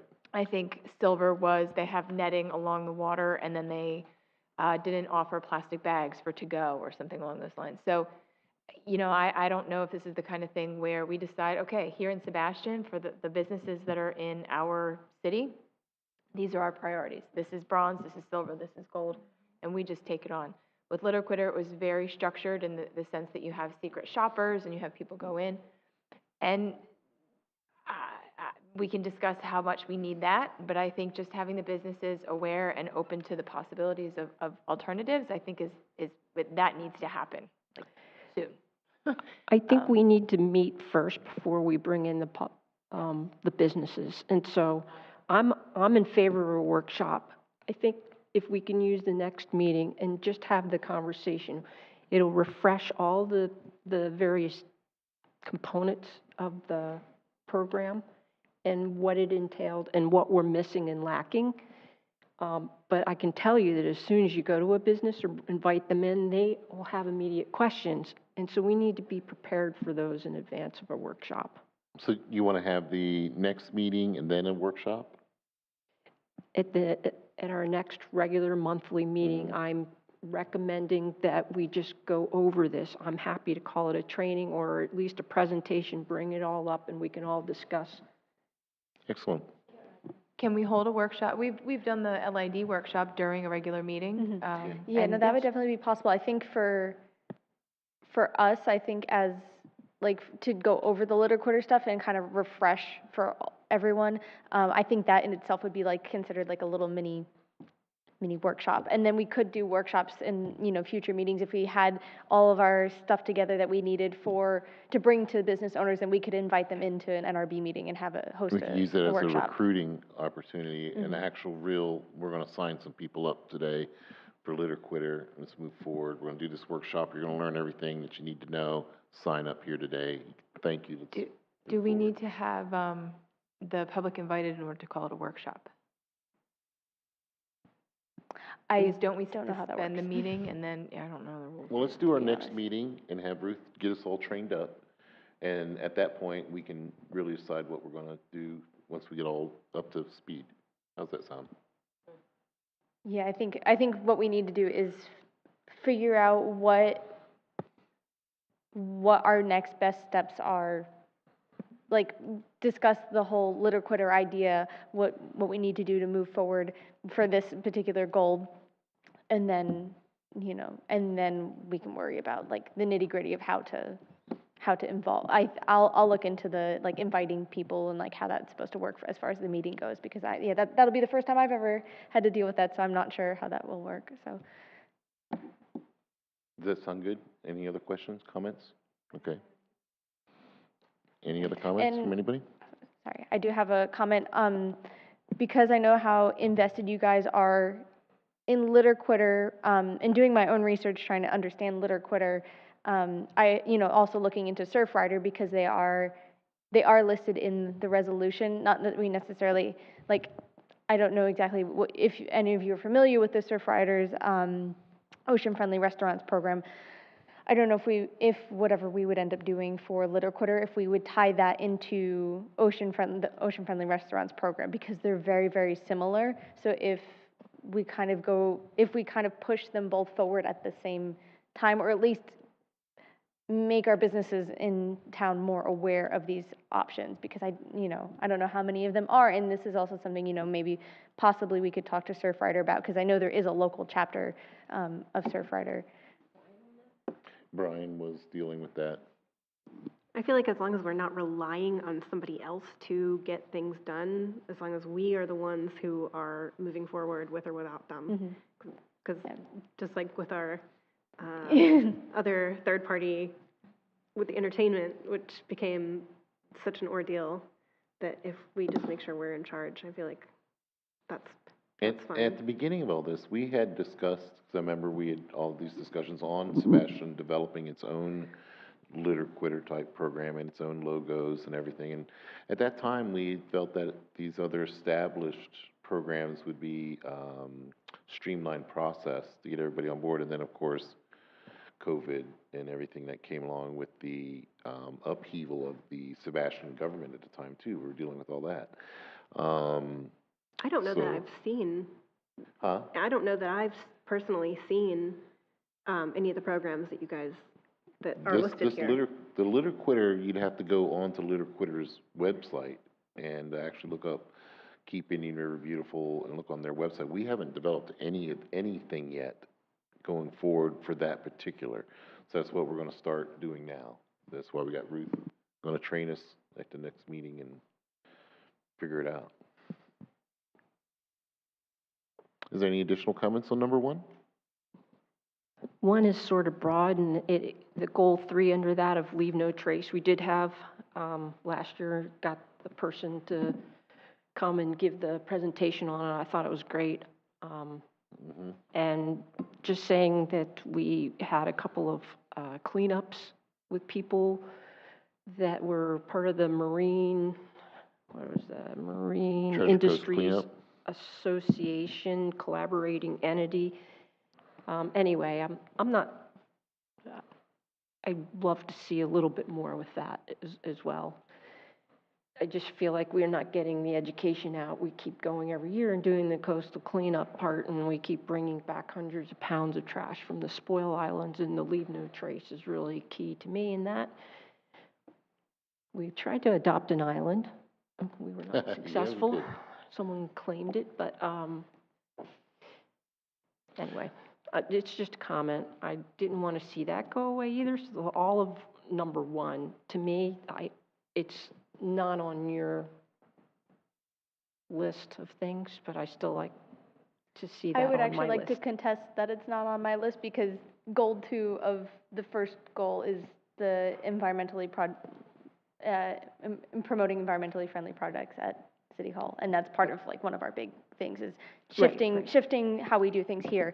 But I hear you that like if you want to keep making sure we push this forward and this doesn't go away because I'd like to see some of that come to fruition as well. Excellent comments. Any additional comments on number 1? I would like to say just a few things. For the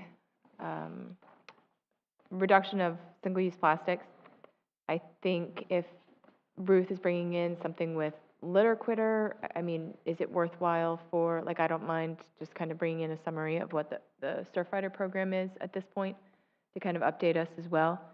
I don't know that we need to, like, if we decide to champion one over the other, like, maybe we bring in Surfrider later, but I would assume that their products and their, program is sufficiently represented there, and I can reach out to them if not. If we decide to go, not rogue, but if we kind of decide to say, okay, we're going to just support plastic use reduction in the city, is that something that would require city council approval? Or is it already essentially approved because it's under this resolution? I would say that it's essentially approved because it's in this. Like I think the main takeaway from the goal is reduction of single-use plastics. And to be honest, the way that this is worded, because it includes specifically curb and Surfrider, I think it leaves a little bit to be desired just with the wording, because I think the main goal is the single-use plastics, and then underneath that, I think would have been better suited to have said partnering with curb or partnering with Surfrider and that sort of thing. So, I don't know if we would need any additional like layers of approval for any other reduction of single-use plastics efforts that we do. Okay. Any additional comments? I'm so sorry, Charles. Go I'm right gonna, ahead, Ms. I'm gonna add Gosselin. one more. And I just thought with the Leave No Trace, every September, there's the International Coastal Cleanup, and I don't know if this would go along with Ruth's idea of trying to make this more of a year-round thing, but we could certainly adopt a site and say, okay, this could be our kind of International Coastal Cleanup location, whether that's the boat ramp again, whether that's a beach park of some sort. But actually, probably the boat ramp might be easiest because it's in the city. But that might be something we could discuss as well. Yeah, and along those lines, with the Treasure Coast Waterway cleanup that, that we do partner with for the Marine Industries Association, they're having regular committee meetings once a month to discuss the cleanup that's coming up. It's July 22nd is the date that they have set for this year. If, as long as, you know, we have members of the board that are willing to do it again, you know, I've agreed that, you know, we can do it again, and then I'll be there hosting it if nothing else. And but we'll have our, you know, Main Street boat ramp location again. You know, they're still developing a lot of the details for the event this year, but that I guess would fall into that as being part of our ongoing efforts for Leave No Trace kind of stuff. Who is that? The Treasure Coast Waterway Cleanup, hosted by the Marine Industries Association, and they host that once a year. This year it's July 22nd on a Saturday, and they have locations all up and down the Treasure Coast, and ours is going to be at the Main Street boat ramp again this year. And I'll keep updating you guys as their meetings progress and they develop more before the event comes up. My only comment is on number 1A. I did arrange a meeting with the Chamber of Commerce, Cheryl Thibodeau, and they're ready, willing, and able. When we're ready, they're ready. So it was pretty productive. So, okay. Any additional comments? Just so I have an idea of what we're going to do. Ruth, I'm going to send you the materials that I can find that Kim had in the folders for Litter Quitter. Would you be willing to see about making contact with CURB? As you know, and you know, I'll send you whatever I have. Maybe even possibly get in touch with KBB, Keep Brevard Beautiful, just to see if they have any info, if they have any contacts with CURB, or if there's any way that they can help guide us forward in the process. And then, Nikki, do you mind reaching out to Surfrider and contacting them, and then see if there's any way that we can work with them and possibly bring, you know, KBB or CURB and Surfrider to a, you know, to maybe like a workshop or something if we want to down the line, to get our local businesses involved and, you know, have them, you know, communicating with each other about the programs. Well, and then, yeah, for, you know, one of our upcoming meetings, either this one, the immediate one, or the next one, we'll make sure we have that little presentation for reviewing all about Litter Quitter. Any additional comments on section 1 for Sustainable Sebastian? Okay, section 2 of it is support landscape practices which promote a healthy native ecosystem by assisting and promoting CURB's lagoon-friendly lawns, University of Florida's Institute of Food and Agricultural Services, the IFAS program, and Florida-friendly landscape programs. And Charles, I hate to interrupt. I know you just moved on, but something just came to mind for the previous one. As far as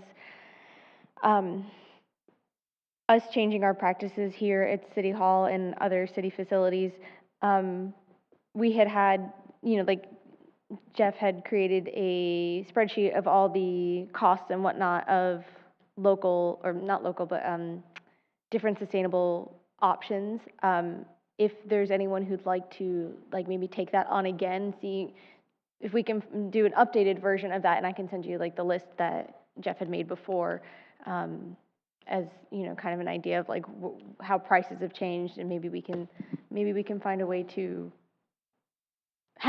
find our baseline is what I'm looking for, of like how can we shift our practices here, and I'll also be doing research, you know, to move that forward as well.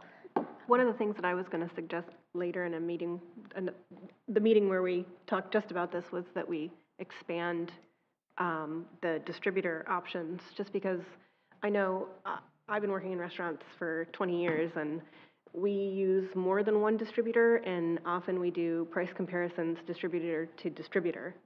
So just a thought, maybe not just Ed Don, but also expand that out. If I could look at the spreadsheet that Dr. Carrier made, I could maybe try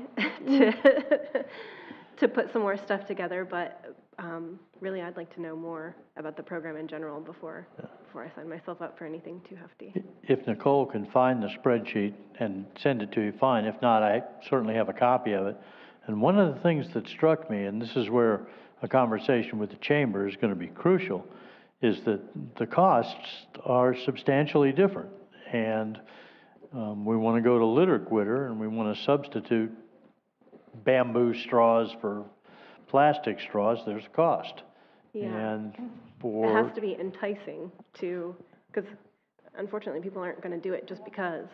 well, Well, it's going to have to be just because in some cases, unless the post-COVID era has ushered in cheaper costs, Yeah. how likely is that? Then it's a substantial investment to go in that direction. And I think you take a look at the spreadsheet, it struck me as I compared, I don't know, in some cases 4 or 5 vendors. In other cases, there were only 2 vendors that were really offering those kinds of products. But it struck me, if I'm a business owner, I'm a restaurant owner, I'm gonna change my pricing because it's gonna cost me up front. It's gonna eat into my profits. And we're kind of at an opportune moment because there's some development going on Indian River Drive. For example, Squid Lips is expanding. They're putting in another restaurant and they're putting in a barbecue. I had a conversation with one of the owners. It was a happenstance conversation. I was offered an alternative to a straw, and that was a difference for me. I eat there all the time. My boat was tied up there. And so I made a comment to her, and the manager came over and sat down, and we talked a little bit. And this was to be something that they were incorporating, was to ask customers if they wanted a straw. It has not played out that way, but we have a moment in time here to get one of our bigger waterfront restaurants involved. I hate to see us delaying anymore, but, you look at that spreadsheet. Have you uncovered the spreadsheet? Have you found it in Kim's?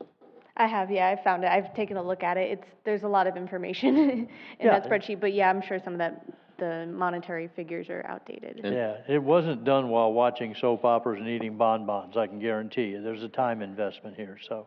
And if as you're we're gonna- going forward, when we're talking about spreadsheets and everything, I like to make sure Ruth gets everything and make her the point person, and everything comes from Ruth on number 1 as we're going forward. Because I'm getting a little bit here, a little bit there, and then we want to make sure we keep things moving forward. So as you're developing spreadsheets, if you send something to Mrs. Hagerty or to Mr. Carrier, make sure Ruth gets it and she stays at point on everything. And then when people are making comments, she really is the point person on all this. So when we're moving forward, I don't know if I can do it that way. Like, I can send her whatever I'm sending to someone else, but she wouldn't be allowed to receive whatever their comments to me are, I think, that possibly within the bounds of sunshine law. I think within the guidelines of working on a project, it's different. What you're talking about is the Sunshine State Law violation, and what that is something that is outside of what we spoke on at the board, that we agreed on as a board. So if we agree on, Ruth is the contact person, and there's information that has to go to that, I don't see it as a violation of that, as long as it's. We'll get that in writing from the Sebastian lawyer. He encouraged us to give him specifics, and he can provide guidance. I know we all do not want to be in violation. But let's try to It's keep better Ruth on safe. top of everything there, and so everything she'll coordinate going forward. This way, we got somebody who's accountable. So as we're going to move forward, what we're really developing right now is accountability, and Ruth has taken on the responsibility of being that person who's accountable and going to be responsible going forward. Any other questions on number 1? Okay, we'll move on to number 2, supporting landscaping practices. And does anybody have any comments going forward on this? Do we have a point person on this, number 2? I don't think so. I think my big one for this one is, when are we going to see the landscape ordinances? When can we provide advisory? I mean, that's really what we are. We're an advisory council for the city. And I think a lot of us here have a lot of passion for saving, and preserving the wildlife that we have and the native habitat.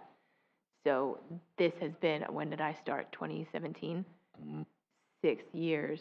We started with the landscape ordinance, and it's always been on the, feels like nuclear fusion for me, how I teach it in my class. It's always just a little bit further ahead. So I personally would love to see a concrete date as to when we're going to see the landscape ordinances and how we can update them, if that's possible. Right. I mean, the one thing that I can think of is I can send you guys, you know, everything we have. I can send you, you know, like the links to everything, so you know exactly where to find it all. And then if you guys, like, I had already sent it to Thomas because he was like, oh, let me take a look and I'll, see if there's anything that I think could be tweaked. And so I had sent it to him, but you are all more than welcome to take a look at it, see if there's anything that needs to be changed, if there's anything that, maybe we can have, like a meeting or maybe a special meeting or whatever designated towards actually discussing the landscape ordinances. If you guys have ideas, and then, Lisa and I can talk about those ideas and what needs to be tweaked, and we can, go back and forth between Lisa and I and then you guys and that sort of thing. And like, at the next available opportunity, I can send you, everything so you can start looking at it, start thinking about it. Because I'm sure, maybe the lens that you looked at it through a few years ago maybe be a little bit different. But I think the codes are relatively the same as back then, Right, and I think my question was, and I mean, I don't know who else was there when we were doing all the landscape ordinance stuff. There were a couple of you who were there with me, right? No? I was here. So we basically, I mean, the city of Sebastian came to us and said, these are our ordinances, how do we want to update them? And then I thought within the next year or so that they were going to be, updated, and it just sat there. The comp plan was happening, other things were happening, and so I'm just curious, does the city of Sebastian, I mean, I don't really want, I mean, yes, we can look at them, but unless there's going to be an actual readoption of them, or are you aware of any of that happening within the near future? Honestly, I mean, I don't know of any, like, we don't have any specific timelines. It's just something, we've been talking about, that Lisa's been saying since I started, like, oh, we need to make changes, we need to make changes. And, I've been thinking that too, ever since I started getting more familiar with the code, learning how it is actually applied in practice. So I definitely think it needs to be changed. We all think it needs to be changed. I can't give you like a specific, like time frame of how this would go. Only my dedication is the only thing I can give you is, and that's not even specific enough, I can't offer you like a time frame or anything, but it is something that's been on our minds for, a while. And Is there any additional questions for this number 2? Just to follow up from Nikki, so who is responsible for, what committee is responsible for that? Like planning and zoning, that's what she's asking you. Oh, okay, Which okay. department Leisure in the department. city? I see what you're asking. Thank you. I think this is a multi-level process for changing the ordinances. This might be something where you guys, we sit and discuss whatever changes we want to make, and then it might, I don't know if it would hit planning and zoning, but it might hit planning and zoning, and then it might hit city council thereafter. So this would probably be a multi-step process to getting whatever changes implemented. Who I don't enforces that? honestly know. I'm Would I'm you so be new to able this, I to don't fully look understand. into who's the initiator that writes it up and then it goes through various reviews and inputs? So sorry, you're asking the wrong gal. I'm so, Well, I think Lisa don't can help you fully with this. I understand. think Yeah, Lisa that's will know. something I've talked to Lisa about, honestly, because I've never worked in a position where I had to write ordinances before, so this is. We're this is asking all- you okay. to ask Lisa to Okay. find out Yeah. who we need to go to Okay, to I get see. this. I think that's gonna be in Lisa's department, because I think it's so, too. actually under 3, and that's actually community development. So I'm That's gonna, great. since she's involved in building and zoning and planning, I'm gonna bet it's gonna drop in her lap. Okay. Do you guys think we should, part of either our next meeting or the meeting after, should have a meeting on the landscaping ordinances as we have them now? This way we can get up to date. I know we can all read and go to the website, but just like we're gonna do with number 1, we can do the same thing with number 2, get it, I think we have to prioritize. I don't think we can do all of it. We have to go through them and say, okay, which one do we want to work on first and get it done, and then work on second, and then, I don't think we can all take in all of this. that's actually been kind of part of the problem, though, because it is so extensive and it was so new, we keep prioritizing, and this one just keeps getting put behind everybody. So maybe going forward, we can think about that question on how we're gonna move forward. I would like to get a champion on this, just to keep it top of mind.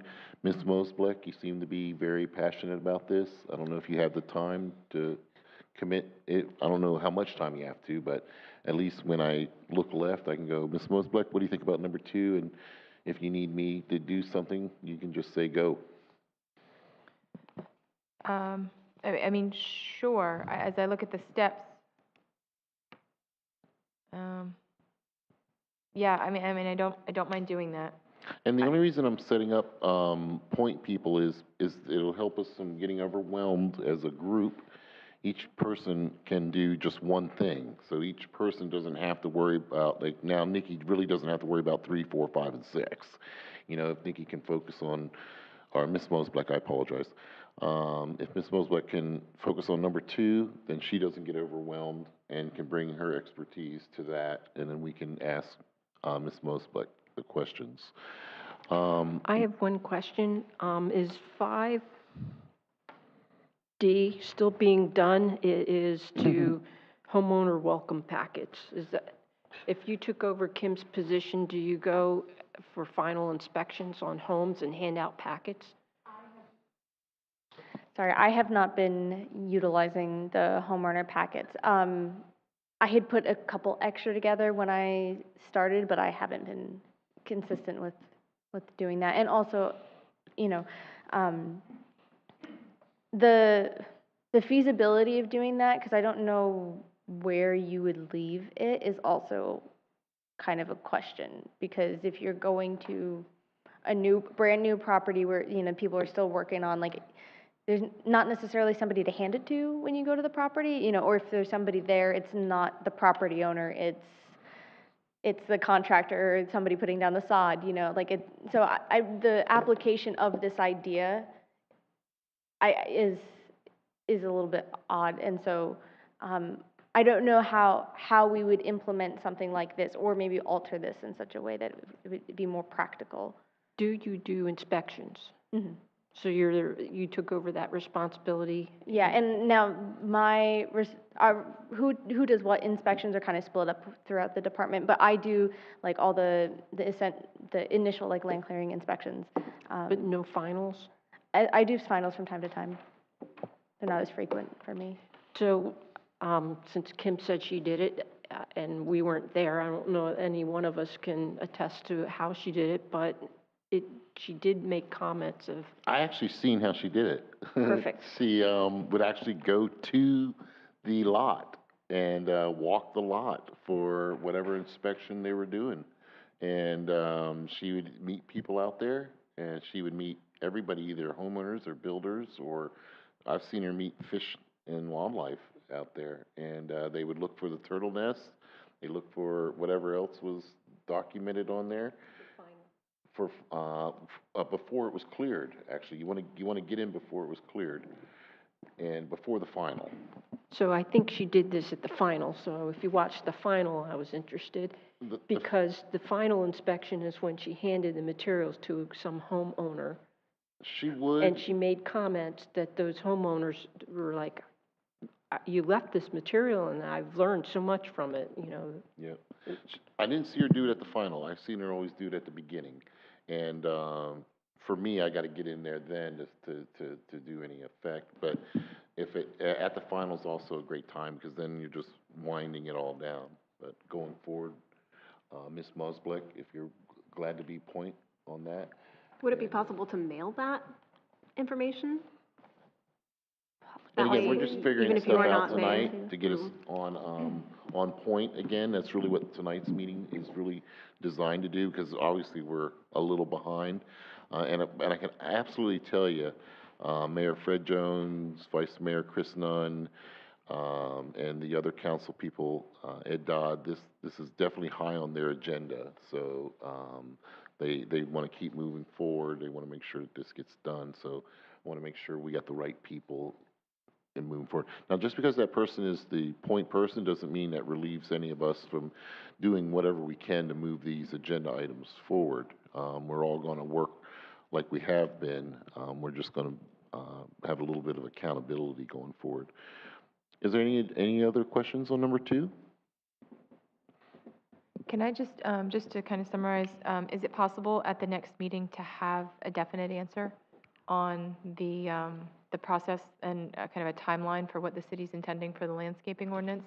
Yeah, I'll find that out for you guys Perfect, before the thank next you. meeting. Yeah, because I think that's kind of, if this is a priority for all of us, then I think, having a timeline just makes more sense anyway, so. That is the Make number sure- one question I get out in the field is, why are all the trees being Yeah. cut down? And I had a little panic attack last year when they were clearing the lots across the street from me.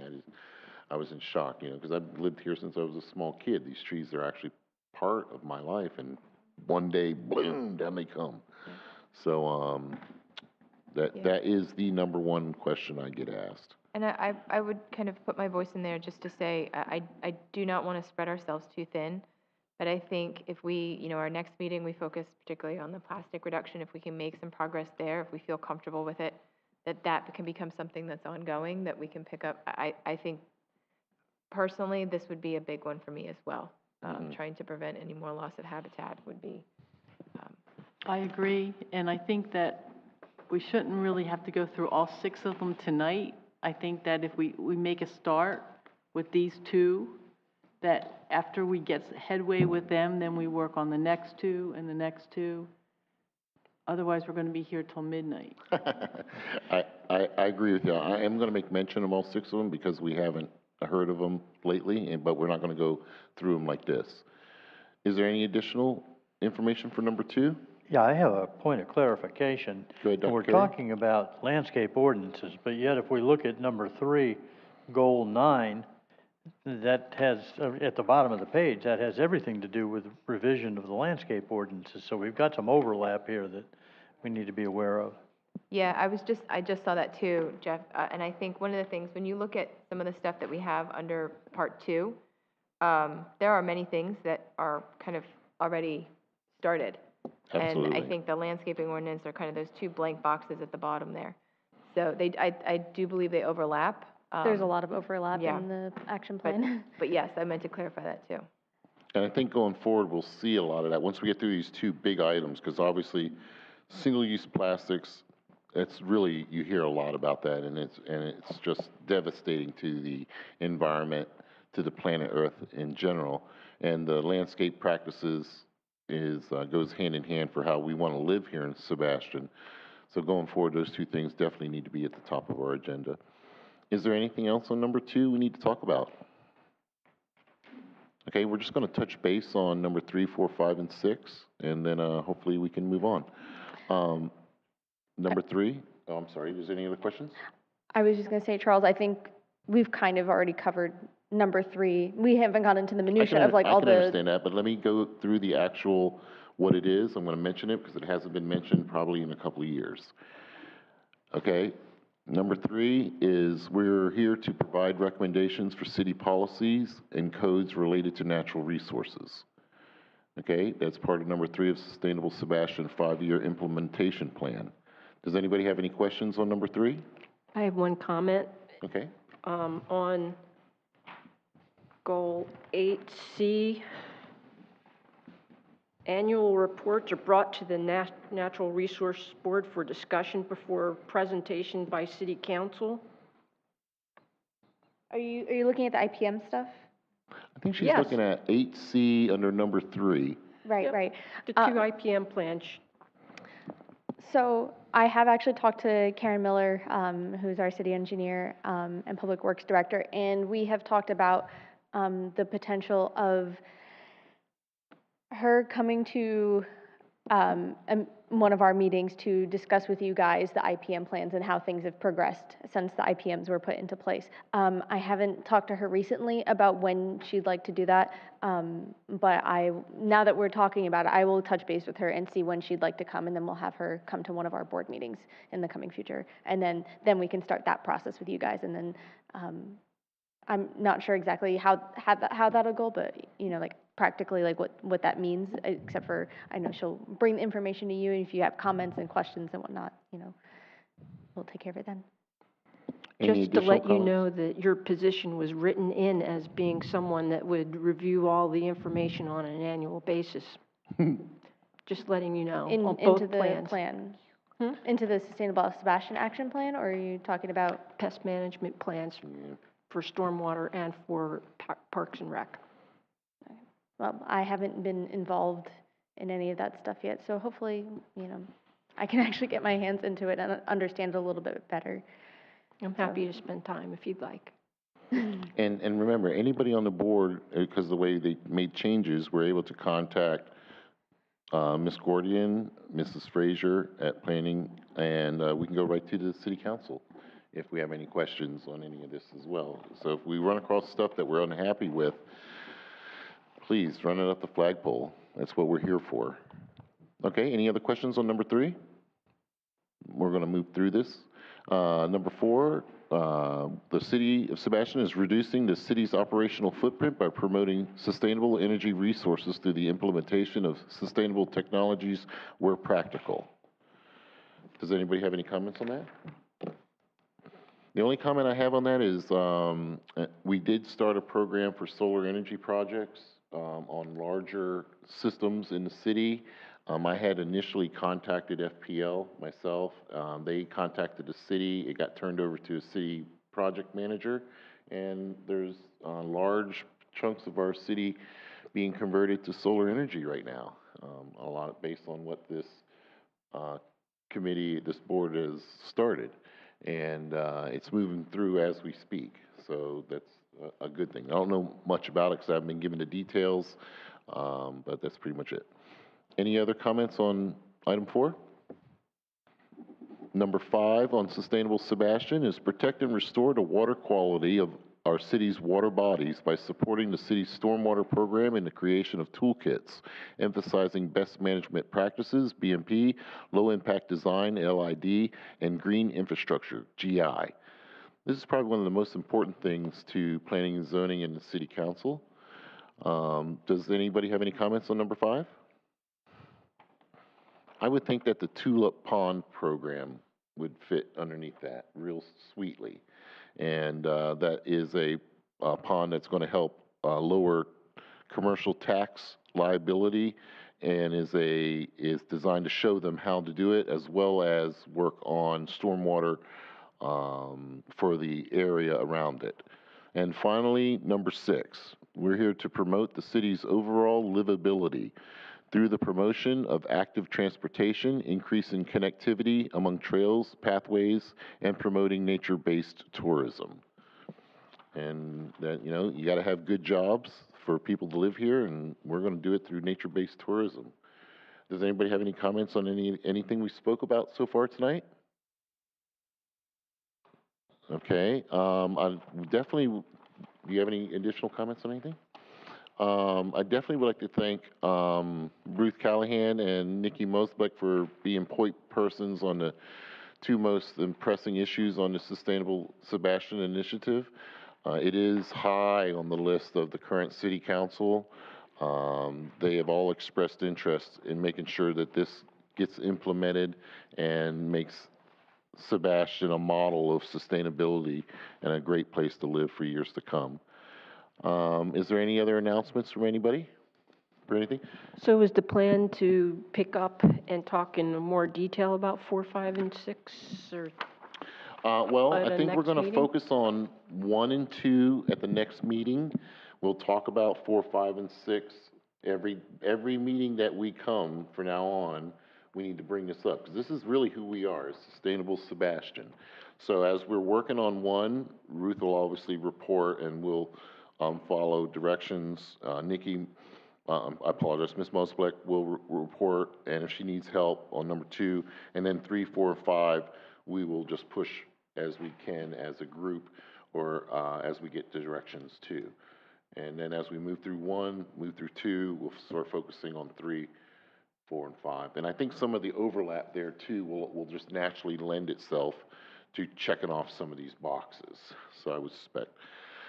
The only announcement I have is the Rotary Club would like to participate with our community oyster garden, and